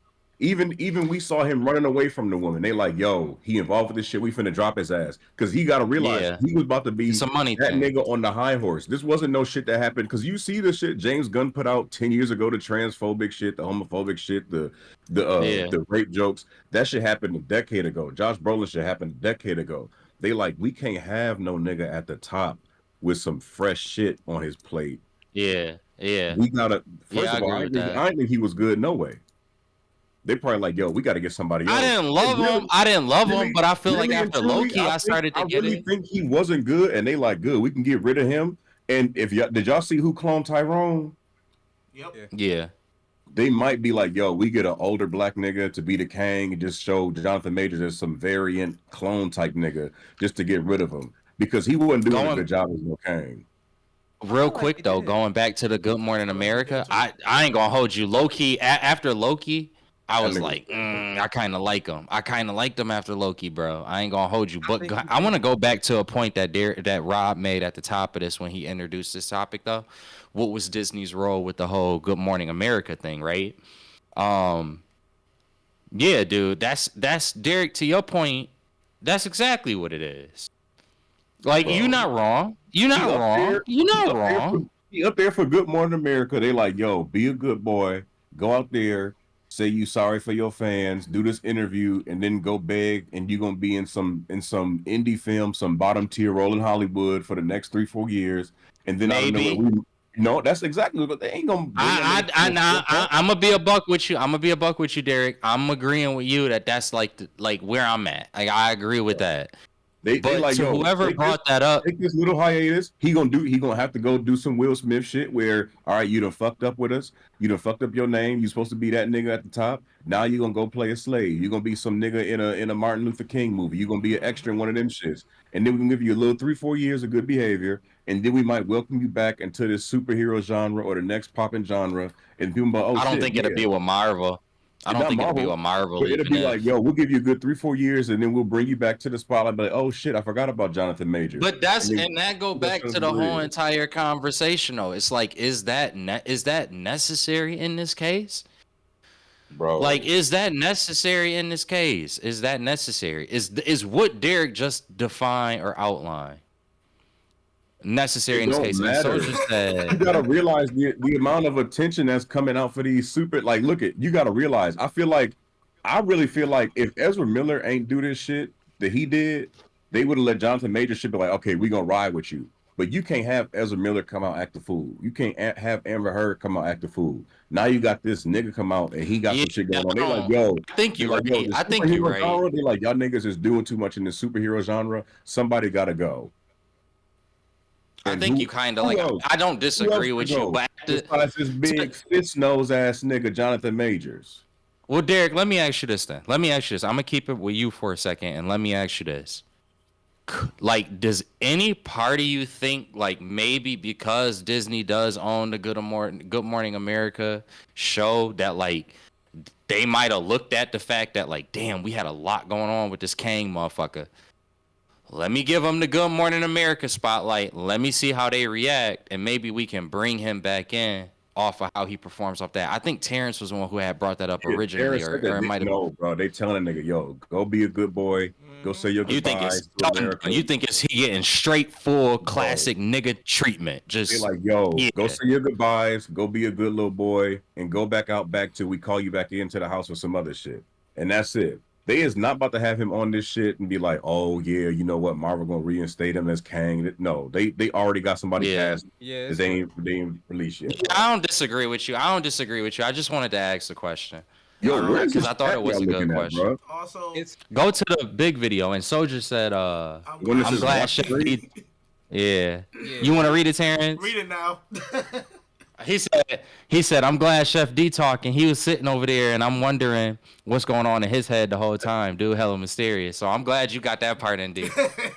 bro. I was trying to take notes when y'all was talking, but I was like, yeah, I got to get this shit off my chest, bro. Yeah, Yeah. I can see it, nigga. That shit was feeling. I didn't want to use the race route because I feel like a lot of people, especially, I'm gonna be honest here. White people like to be like, yo, if they're bringing up race off a rip, then that's their Yeah, only I get excuse. that. All of that shit. I wanted to have, like Naya was saying, a little bit more nuanced conversation. Obviously, the race is a huge factor, and obviously, the history Yeah. between NYC and how they treat black people in the justice system is a huge factor as well. When in the beginning of the case, or at some point in time in the case, it came out that she was actually going to be charged by the DA for harassment and possibly assault for what she did to his coat and pulling And on they his dropped that real headphones. quick. With They no, dropped the which charge. is real weird. Which is mad. And just to kind of expand on that a little bit for a second, Rob, that pissed me off a lot. Because they initially charged her for her role and everything. And I'm like, all right, word, bet, let's see how this play out. I was fucking with that. I get that. But then they dropped the charges against her. But here's the problem with them dropping the charges against her. The case for Jonathan Majors makes absolutely no sense if the same reasons why you dropping him is the like you can't drop the case with her and convict him. You have to like the whole point of convicting him is off of the behavior that set up her doing what he did. If we didn't even have that, you wouldn't even be able to say that there was like that it was accidental. The fact that the jury was able to come to the conclusion that this wasn't on purpose, what he like the role that he had in it was because of her behavior. Like literally, the verdict in and of itself doesn't even make sense. Yeah. And yet that's not right. That's that New York corruption that I'm talking about. Bro, but listen That's to what this I'm real talking quick. about right there. Not even it's been a full year since Dana White beat his wife like a fucking punching bag at the club. This, granted, Jonathan Majors don't got his own shit like Dana White, Dana Right. White been on YouTube trying fucking pizzas, doing interviews, living life like he ain't do shit wrong. This nigga ran away from a bitch that he wasn't even trying to put hands on and lost his fucking job. Yeah. It And is also, about Yeah. race, nigga. and also to No, it piggyback on, absolutely is. It also, absolutely is. also to piggyback on that, before anybody, if you're watching this, I don't want y'all to get the wrong misconception. When Derek is saying that, he's not saying that black men should be held to the same scrutiny or level of scrutiny um, as white men. We're saying we want white men to be held accountable just as much as black men are held accountable in all of these situations and Mm-hmm. factors. Yeah. It's not vice versa. We do not want privileges of Yeah. white men to get off scot free. I don't want that for the life. I have a mom. I have all of these women in my life that I care about.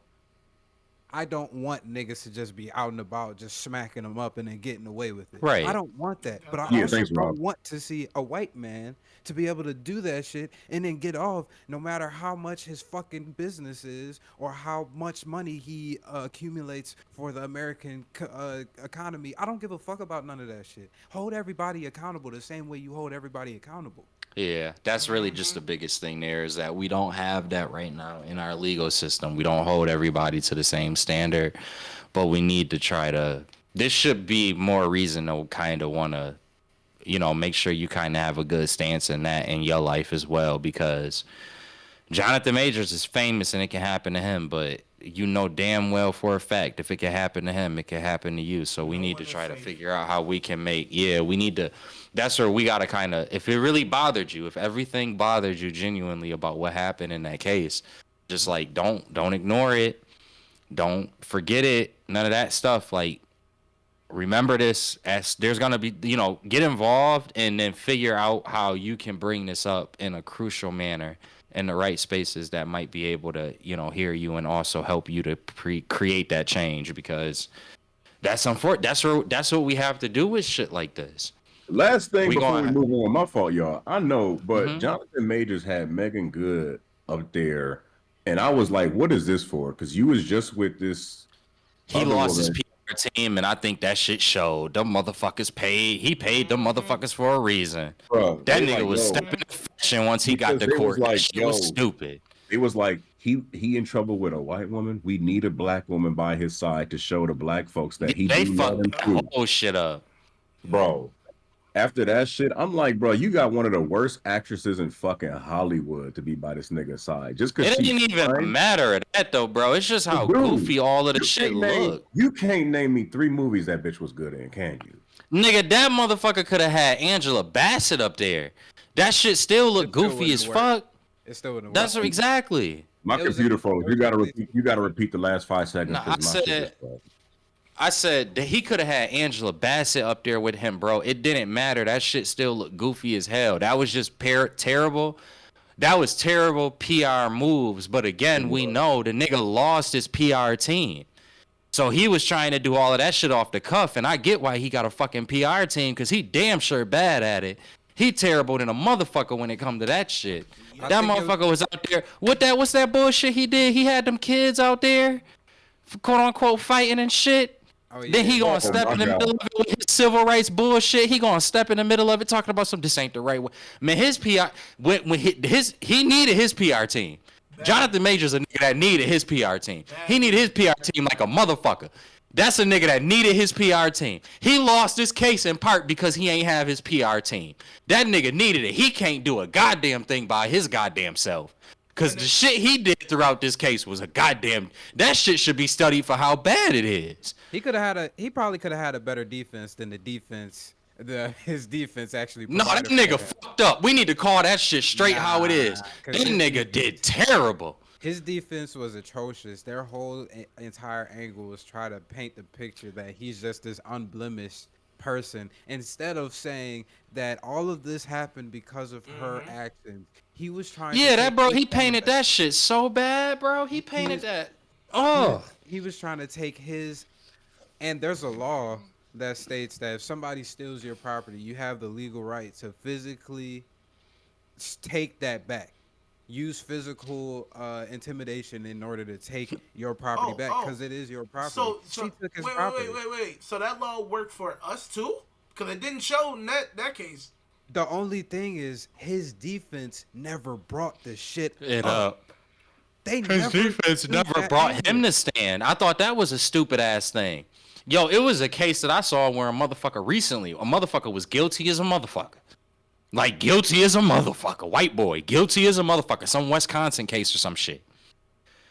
And his lawyer said, you gonna have to go on stand. Like if we gonna make Kyle this shit Rittenhouse. any better. Kyle No, Rittenhouse. it wasn't, but that's another good example. But that's not even who I was thinking about. But that's another great example of that. And it's like, yo, defense gotta know to like, yo, you gonna have to go on the stand for this. Like, go on there, give your best defense that you possibly can as you as a person.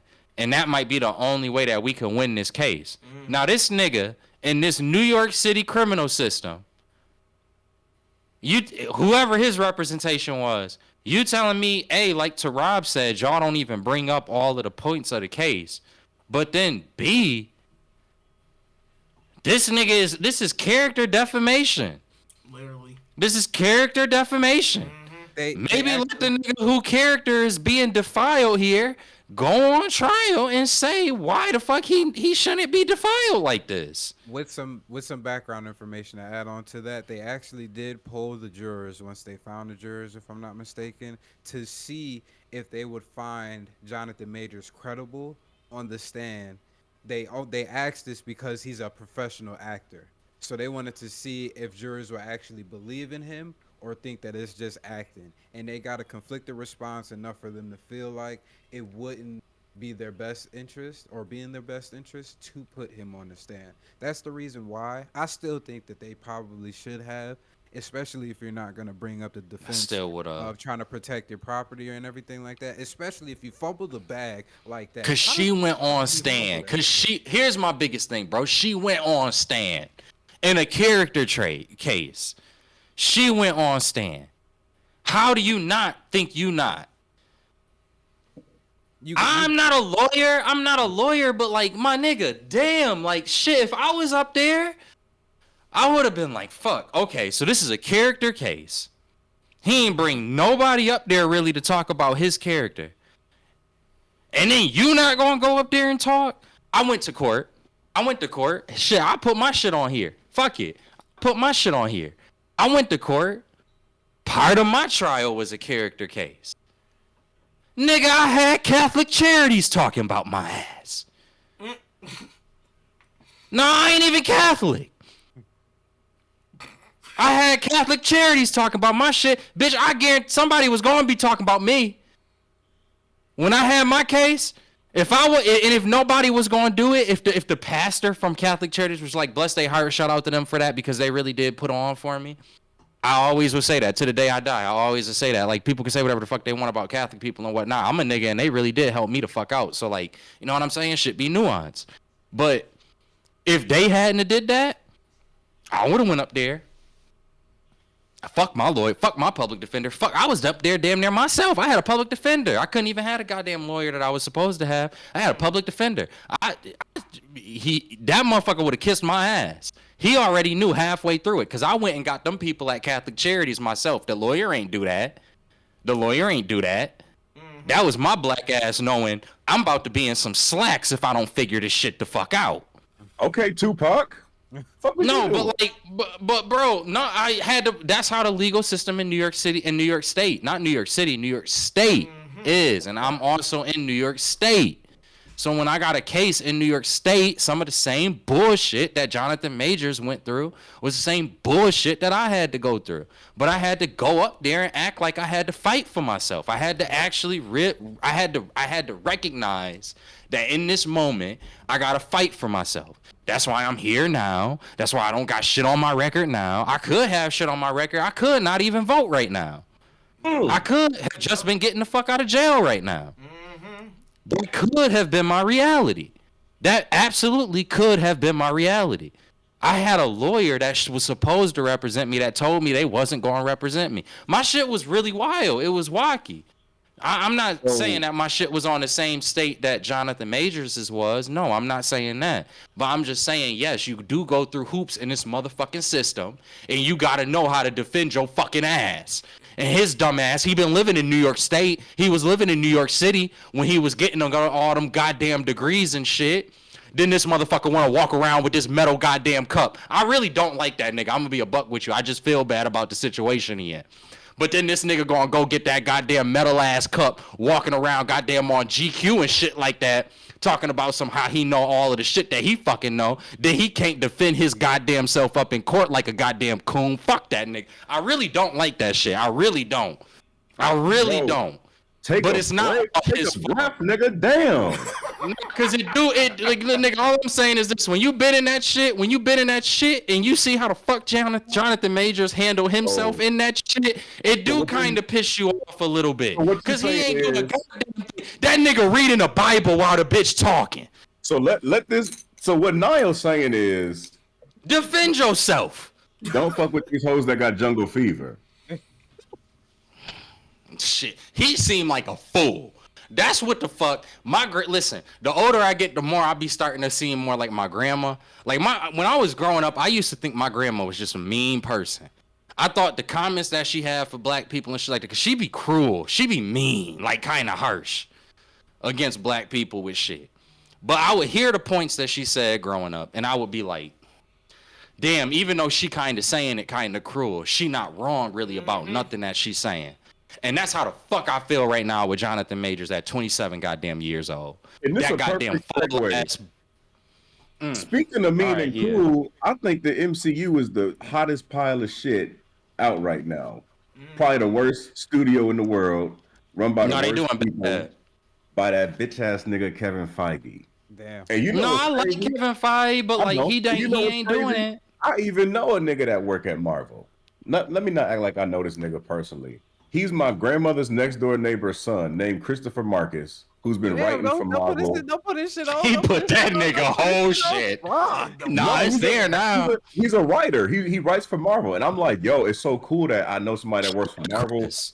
And he was like, oh, like he was telling me, yeah, I work on some of the Avengers movies, this and this, and this is when shit was first coming out, and that was like the excitement I had. And over the years, I'm like, yo, because it was part of the conversation we had before. Like, it's not these writers' fault because it's like they're given what to say, and now we looking at like what's going on in the behind the scenes where it's like these writers from these accredited movies with all this shit going on. Why is all of the substance they bring into the movies?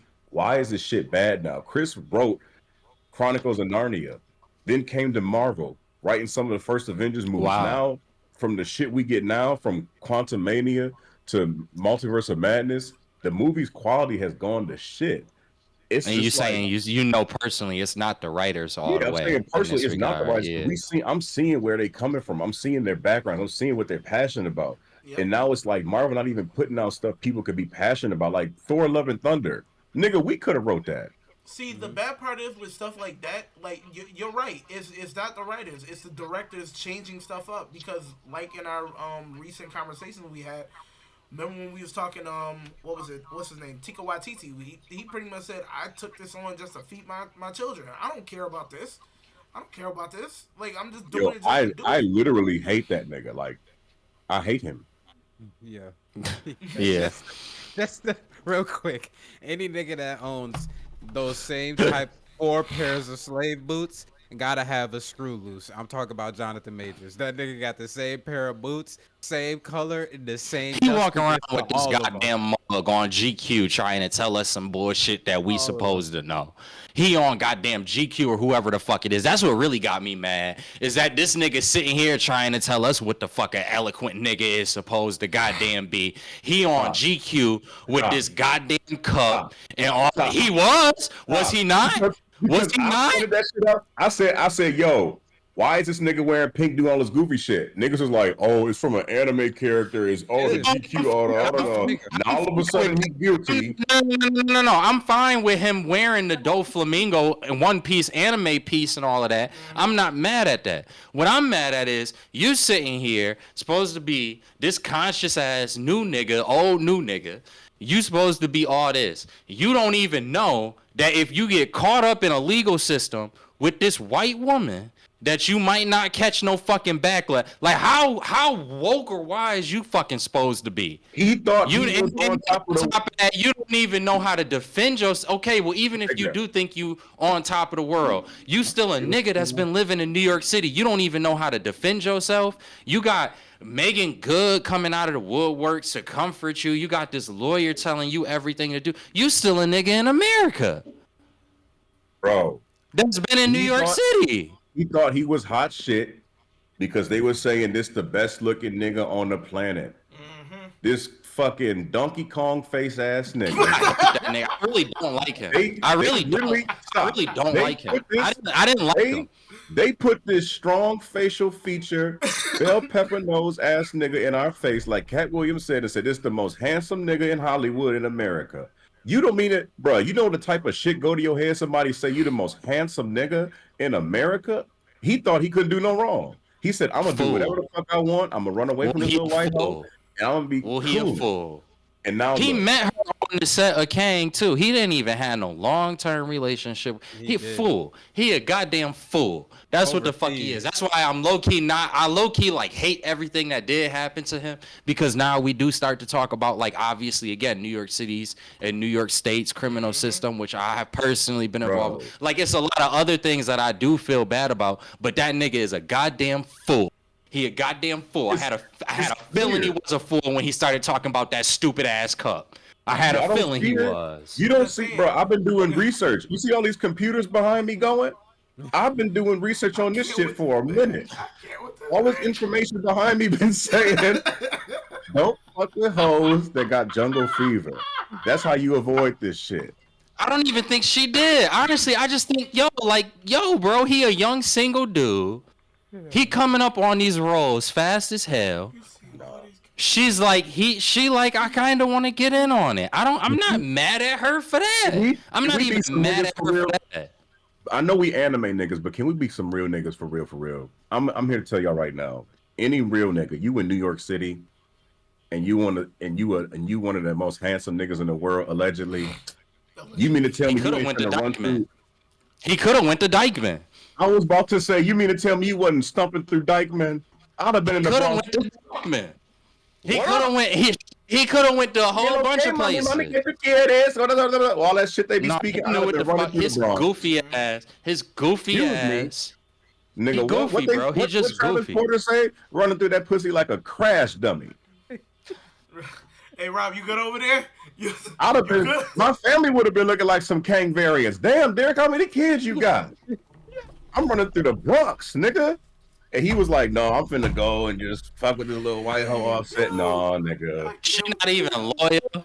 Even before all of this happened, we already know for a fact now she wasn't even holding it down. She wasn't loyal. No, what?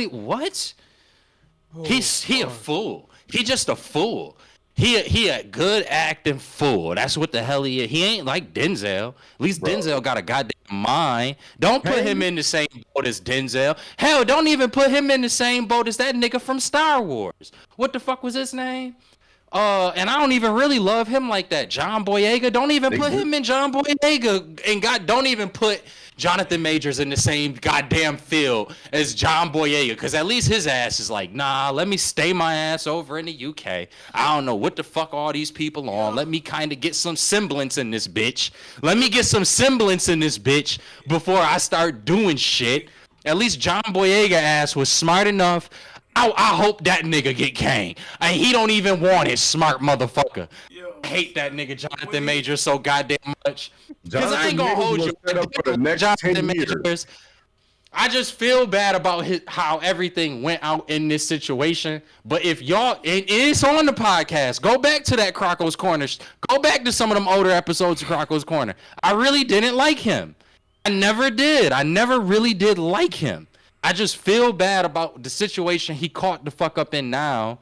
So I don't want to speak all negative on him like I am, even though I ended up doing it anyways. But fuck that nigga, bro. I knew from that goddamn cup and goddamn GQ. What the fuck you on here telling me to carry a goddamn cup around for? You motherfucker, what the fuck is you doing? What is you doing? I'm just saying that cup is special to him. It's special. Fuck that nigga. Yeah. Stupid ass metal ass cup. He can keep that cup in that You're asking for change pretty soon, because he was That's supposed to be exactly what set the up for fuck the he next about 10 to be years. doing. He was gonna His be stupid Kang till ass. he's gonna be Kang Then till he we had gonna do kids, this. nigga. I don't even like him. I ain't even Think like him about after that. Ant-Man. Then he gonna do that. Then he gonna do that dumbass shit after he do a good job in Loki. I'm like, damn nigga, this is my first time really actually seeing you act and fucking with it. Then you going, man, fuck that nigga. I hate that nigga so goddamn. I don't because I feel bad and he's still a brother. But like, oh my, if it's a nigga to hate, oh. God damn, if it's a nigga to hate, and everybody was telling me I was crazy for that. Everybody was like, "Nah, bro, he a good dude. He a solid dude. Ain't no reason to be feeling this way about him." I saw the cup and got all mad and shit. People was like, "Nah, bro, he really act." I didn't watch Lovecraft Country. I didn't watch none of that other stuff he was in. It was good. So I was going off what everybody else was telling me. They was like, "Oh man, he was doing a good job and all that." I was like, "He talking to me about some goddamn cup." But he ain't do shit yet. He ain't really do nothing in Loki yet. So I was just sitting there with my grunts. Now that he gone, It's over. yeah, I'm getting my shit the fuck off. I'm getting my shit off. Fuck that nigga, cause and again, it is documented before that I didn't like him. So I'm not saying no new shit. I just was trying to give him a chance. I felt bad for the motherfucker with all of the court shit. So I was trying to be lenient, but fuck that nigga, bro. From the jump, who the fuck was he? What the fuck? Yo, that shit Yup. scared the fuck out of me. It did. It kind of scared me too. Fuck that nigga. Wake up. I'm just saying that's how I felt. This man was on his Miguel stuff right here. I don't like that Spider-Man. Yes. Yes, cause fuck that nigga, bro. Like low key, y'all agree with me. Y'all agree with me. Low key, a lot of niggas did. It just ain't nobody want to say it because of course when a nigga come on the scene, we want to be supportive and shit. But y'all saw that bullshit just like I did. Y'all knew that shit was goofy. He is pretty fucking stupid. All around, that nigga Jonathan Majors gets an F on his report card for how he tried to fucking Stupid, goofy ass nigga. He got a big ass fat. Asking this bitch to act like Coretta Scott King. No, that shit was a little weird. He got a big fat F. I know with the context though, with the context with that I don't situation. give a damn. It do make more sense when you add the context. I It do make more sense. This shit ain't goofy though. No, we need to be a buck. We need to be a goddamn G in this bitch. That shit was goofy as fuck. And that's the thing. Because damn. I'm sorry. Go, Robert. Here we go. Nope. You right. Derek right. Because I have been going for a minute. Robert, you go. I understand why he said it, but in terms of who he said it to, he probably shouldn't have said it to our white ass. I ain't gonna lie. I can get where we trying to be more. We trying to be progressive as a society. I get all of that shit. I get all of that. Nigga, you telling me that shit not goofy? Talking to this white woman about Michelle Obama and credit. You telling me that shit not goofy? Like this. Like when you heard that, before we even heard the audio. Let's go back to before we even heard the audio. When you just heard that, oh, he asked her to be like Coretta Scott King. You ain't telling me you ain't sit there for a second and was like, wait, he asked the white bitch? Yeah. But he asked like the white chick. Nigga to do that shit though. Cause he a goofy ass nigga. On a serious note, shout out Coretta Scott King, the original Black Widow. Did you see that Marvel is trying to bring back Black Widow? Hold on, yeah, you fucked me all up. Hold on, what did we just do? I was trying to segue into Nomad. And somehow she got them ratchets on her. Like, how did we get here? Well, Black Widow, Dr. King, Coretta Scott King. I was trying to segue, but it didn't work. Okay, my original. I'm with you. I'm with you. Beautifully. I'm with this nigga. It threw me off, but I'm fucking with it. I ain't gonna hold you. It threw me off. Nigga said the original Black Widow. Hold on, but let's not forget this point. What was you saying with that? Because you was tying into Coretta Scott King and Marvel, so I'm kind of scared. Can you finish this thought that you was segueing into? King, you were speaking of Black Widow. So there we go. Coretta Scott King, Black Widow, MCU, Black Widow, Captain America. They're trying to bring them back for a Nomad series. I think Marvel is really desperate right now because it's like y'all done lost Kang. Y'all got to find a new nigga. Now you trying to do a series with somebody that y'all killed off.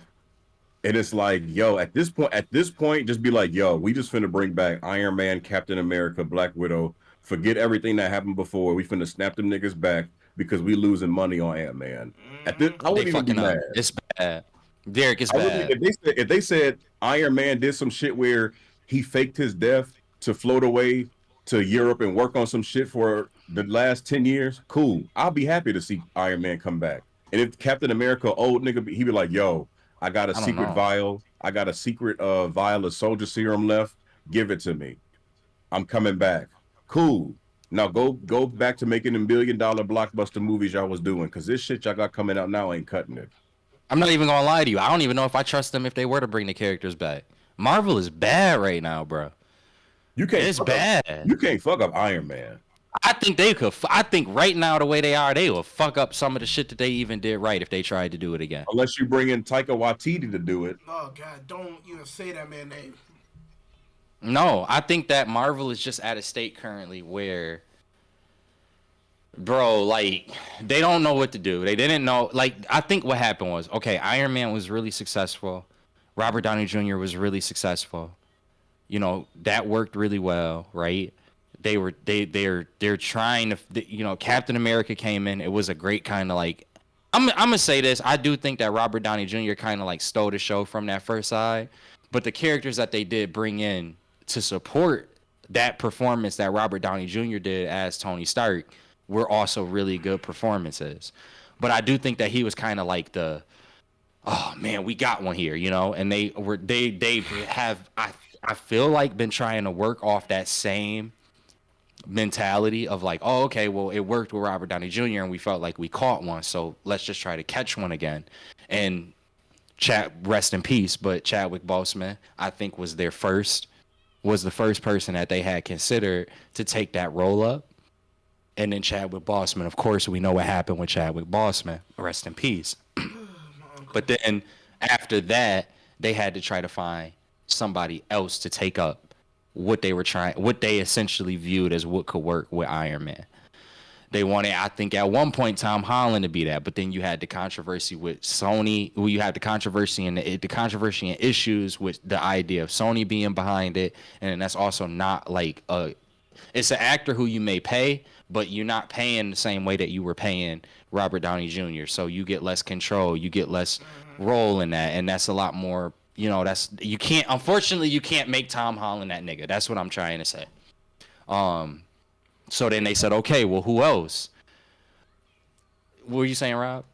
Oh my bad. I was saying I think so. Nah, I'm sorry. That fucking conversation, that shit was filled up with so much laughter. I'm not even Oh gonna yeah, lie. That shit was.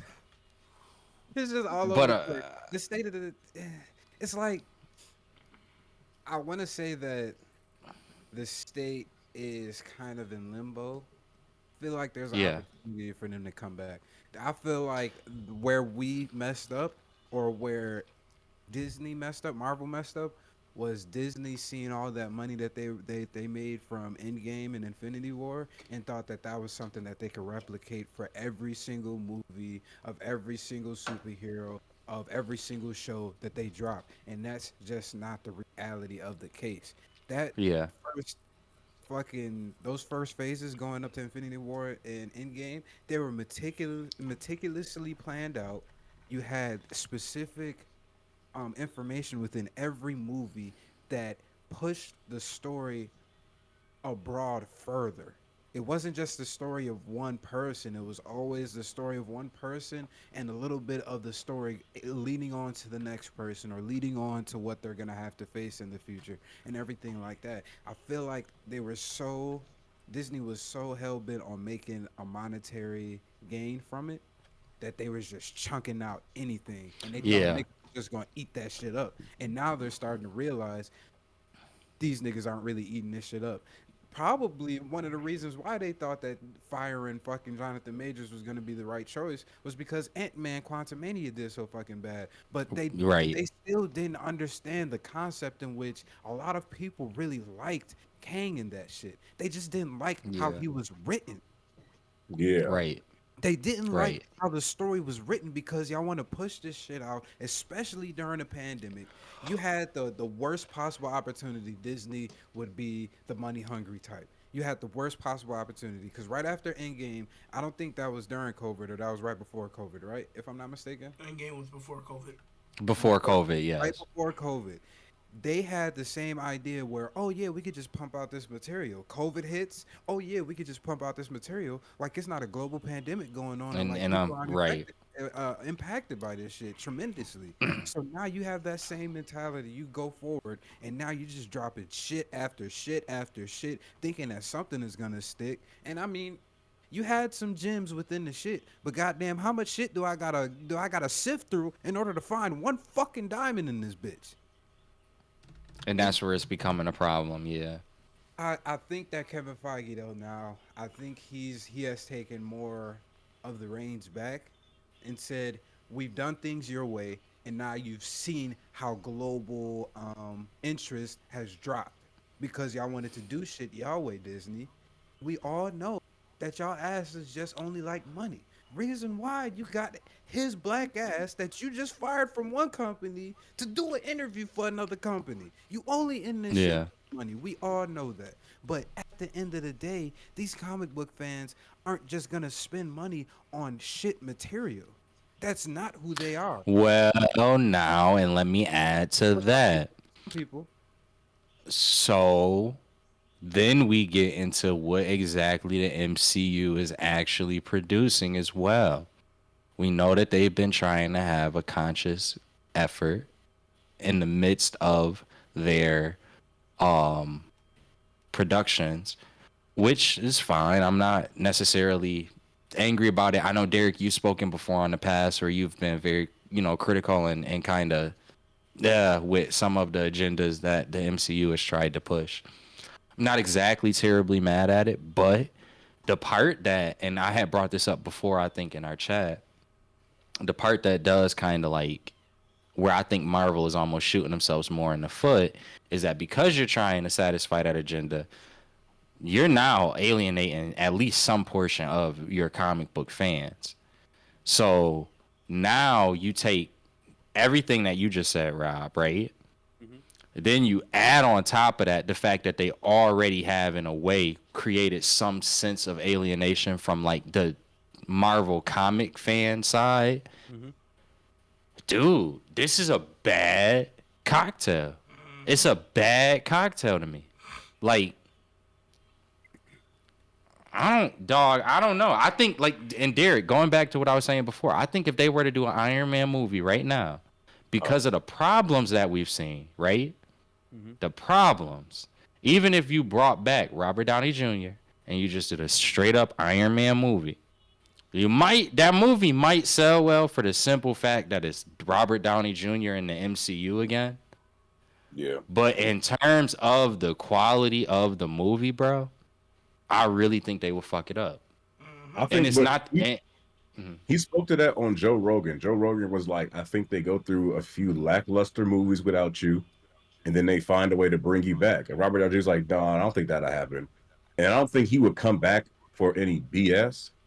But like if the script is decent and good enough, he'll be like, all right, cool. I'll come back, make my cool $80 million and help y'all reinstate some shit. But it's like the script will have to be somewhat decent. Like, what has he been doing when he Yeah. faked his death or whatever story they come up with? Because like, bro, fucking Benedict Cumberbatch and Tom Holland and Chris Pratt, them niggas not gonna have standalone $1 billion movies on their own. Well, Tom Holland, Spider Man, yeah, but All Because of Spider expiring Man. too. Just it's Chris only Chris because of All, Spider Pratt, Man. but to Derek's point, all expiring though, bro. You got to look at these people as like you supposed to be coming up with good stories because they are getting older, and because you will be moving on, and we not really at that. They not even there in their stories. Look at God and Thunder. That was the last Chris Hemsworth movie that we got, right? With Chris Hemsworth's involvement in the MCU. Look how bad that was. Like, y'all not even putting these people in the right positions for a possible progression, be it character or be it new character. They're not putting the proper pieces in place for that to be as successful as it possibly can be. And the view of, as Derek said, the consumer side, they're not. All right. So we went on a little tangent there, but it was a big topic. I want to get just so I guess the audience will be able to piece together our general consensus on how much faith we have in the MCU. So I'm gonna do a little scale from 1 to 10. I'm gonna ask each one of y'all how much faith do you have in the MCU to right the ship and actually get back on track to the first couple of phases in which we got. I'm gonna start with Niall. Um, Okay.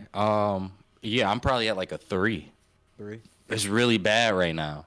It's really bad. Like I'm a 5 out of 5. I think like there's like if we go 5 out of 10, I think that like okay we going in the right direction. But like notice the grade I gave was 3. That means we aren't going in the right direction. That's really what I feel. All right, Derek, how you feeling? Um, I'm not feeling too good. I feel like we got too much stuff coming out on TV as well. That's not really gonna resonate. Well, it's not really gonna do well. I'm Mm-hmm. at like a 3 for Three. where they at now. I feel like they're gonna have to get it together because they're gonna look at the numbers and be like, "Yo, what worked when we was making billions of dollars?" And these little goofy ass popcorn flicks is not finna cut it no more without Iron Man and the rest of the crew. So we're gonna have to start really getting these movies on the right track. So I feel like they're gonna get it down, right, like no matter what, because this money shit is gonna come first. So I'm confident they'll get it down, but right now they got a 3. T, what about you? I'm gonna be honest. I'm at a 1 for One. the simple fact Ooh. that I get that. because honestly, looking at like it depends on what we see next because we're not getting an MCU movie this whole year except Deadpool. And the only reason why I say 1 because Deadpool is not technically in the MCU just yet, so we got to see how he's gonna be involved with this coming movie. But with everything laid up, like I this is why I graded a 1. I being who I am, a husband, father of 2 children. Even with that, I will still make my way to at least go see an MCU movie day one. The last couple ones, I haven't. I haven't been so pressed. I wanted to see the Marvels bad, but other stuff took precedence. As they say, if you want to make time for something you want, you make time. I Right. could have went to see the movie at 10 o'clock at night if I wanted to. I didn't. Mm-hmm. These series, the only thing, the What If series, that don't really count because that's not MCU technically. That was hit. But these movies, these live action shows, I don't know if it's the burnout that I'm starting to feel because usually I never thought I would ever feel the Marvel burnout. I love Marvel movies. I love them. People hate the Spider-Man movies. I love the Tom Holland Spider-Man movies. I feel like he's the best portrayed Spider-Man compared to Andrew Garfield Yeah, um I agree. and Toby. Toby. Only because Spider-Man technically is a teenager in the comics, like in some series starting off in some sense, and we actually get that. So, with that being said, in the direction that we're going with this whole Kang thing, we don't know where we're going. Are we getting Doom? Are they gonna rehash Kang? I don't know. Are we gonna recast Black Panther? There's a lot of things going on that make me say a 1 out of 10, especially with the whole Secret Wars thing. In Secret Wars, we get Miles Morales. How are you going to bring him in? If they do it right, my score will go Multiverse. up. But we don't know. We That don't is know. true. Yeah. But right now they're showing that they don't know. Yeah. They fall away from the script. They get directors that don't care about the material. Like I granted, yeah, DC they don't care, but at least James Gunn put out a good redeeming Suicide Squad movie. Yeah. Yo, I get Rob, that. one more thing I'm gonna add real quick. It's like I feel like Marvel gotta stop trying to force shit that nobody really asking for. Like in Endgame, like I heard they were developing an 18 movie with like an all-female Avengers. Cool, that'd be dope. But like that scene in the Avengers when Spider-Man had the Infinity Gauntlet and he was fighting through the monsters and all of this shit. Everybody's like, oh shit, like we see the little tentacles come out or whatever. And then he asks Captain Marvel, how you gonna get through all those monsters? Mind you, he just seen the bitch fly through a spaceship, so she can clearly fly. But you get Captain Marvel, Black Panther, all the female superheroes just out of nowhere just show up to protect one girl who could just solo Thanos apparently. And it was like y'all forcing too much shit. Like y'all not staying within the confines of the story on what works. You trying to force too much shit, and it's like a lot of the shit they doing now is like nobody really asked for this. Nobody asked for this goofy ass shit. Nobody asked for this story to be told within someone else's story. It's like they aren't really focused on. They just not focused. That's all I'm gonna say. I got you. Um, real quick, I think my grade would be a 5 out of 10. So I'm a little bit more optimistic, I guess, than everybody else. I do hear all y'all complaints and everything like that, and I harbor some of the same complaints as y'all. I just think they have an opportunity to fix it, and Kevin Feige was able to make those first 4 phases some of the best superhero movies, if not the best back-to-back iterations of superhero movies that we have ever seen within a continuity amongst themselves. I think that he's capable. He might have had some hands tied behind his back because of all the things that Disney wanted to do. It's a whole lot of things. I really put all of this shit on Disney for the most part. Marvel too, because obviously they're letting Disney fucking railroad them all over the place in order to make money. I just Mm-hmm. think there's a little opportunity with the multiverse. You can do a whole lot of things. You could bring in a whole lot of characters. You could bring in T'Challa's son from a different universe as an older person. So Shuri doesn't have to be Black Panther since that didn't resonate, I guess, well with people. Um, you can possibly bring in another Tony Stark from a different universe. You could possibly bring in a Captain America from a different universe. You could bring in all of these characters where at least they can be able to use the nostalgia to help them build the MCU back to where it's supposed to be instead of trying to use some of these things as a cash grab just to get people in the seats to be able to watch the movie and everything like that. Um, it's I'm teetering on an unconfident 5 though. I just don't know. When corporations get greedy, they get super greedy. We're seeing it in real time, and with the history that Disney has had with being greedy, it's just not good. So Right. hopefully, hopefully they do come back and turn this thing around. So we had 2 hours around. I think wanna do one quick thing. Probably stay at that 15 minutes. Um, and that was going to do unless y'all want to do the solo leveling and just wait for the second episode, do it next week. We could always do that, or y'all just want to go over the We can solo we can leveling make it first quick and episode now. brief. Okay. Honestly, with solo leveling episode one, got a chance to watch it last night. Um, I like the pacing. I like everything they got going for it. I've read the manga or webtoon, whatever you call it, and it's gonna be a banger if they do it right, animated wise. Like that first episode, the first episode is an introductory episode. It's that second episode, like earlier, me and I was talking. That second episode is gonna hit. But the first episode, it was a great segue into introducing you to what is going on to the show, and that last 5 minutes of that show would have you hooked, ready to watch episode two. Right. I give that first episode because it's an introductory episode. I give it a 3 out of 5 because the first part is just explaining everything, but that Hmm. ending it carried. It carried. Guaranteed the second episode is gonna be a 5 out of 5 for me. I already know that. Gotcha. How you feeling, Yeah, Mike? I'm pretty much in the same boat as Terrence here. It was I at the same points that he has is the same points that I have. I thought that the pacing was really good. I think for anybody that hasn't read the manhwa or whatever it is, which Terrence and I have, but if you haven't, and I think you go from the first episode, you're gonna have more questions. But then by the second episode, as Terrence is saying, given where it looks like it left off at, that's where it's gonna hook you in. I definitely just recommend like, if you're looking for something new, it's again, this is something where I really want more people. So anybody listening to this, like if anything that we talked about today was kind of up your alley, then I would recommend going and listening or watching that. Just because this is a different side as far as I know to the anime world, and so they're gonna be willing to put a lot of money behind it. They're gonna be willing to put a lot of like effects and things behind it.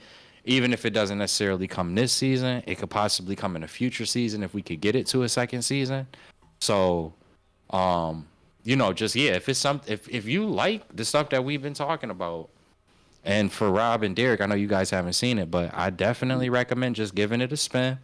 Um, I really want to hear how y'all feel more so after the second episode because I do agree. I think that's where people are going to really get hooked into it. But everything that they did in regards to the animation, the pacing, all of the like logistical things, I thought that they did a really good job for an episode as well. Um, because like I do agree with the rating that Terrence gave. It's an introductory episode, so I know that we're selling it a lot right now, but I'm not trying to also make you think that it's anything but an introductory episode, at least for episode one.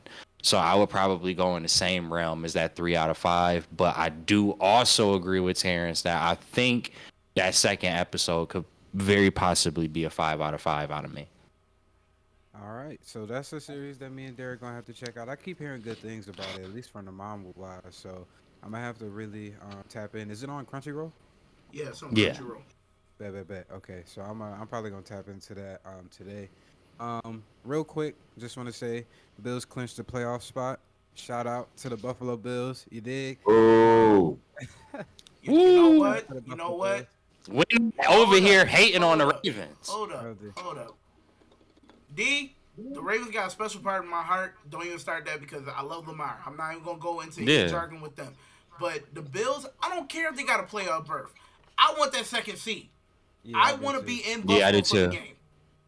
I did too. Yeah, I do too. I don't want to play Kansas City yet. Yeah, I Yeah, think me, I agree. if they face the Dolphins, I think the Dolphins might beat them in the first round, especially how they've been looking as of recently.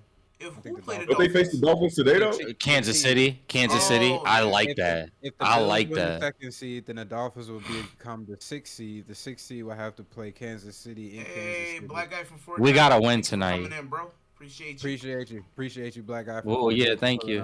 up. But we are at the end. Terrence did, or I'm sorry, T Smooth did put the YouTube black guy from Fortnite in the stream chat. So if you just scroll up a little bit, you should be able to find that. He might not be able to If find not, it the way Twitch is set up. then he's Oh, actually he's sending posted it it. again. It's already there. Yes, sir. We have 6 episodes concurrently.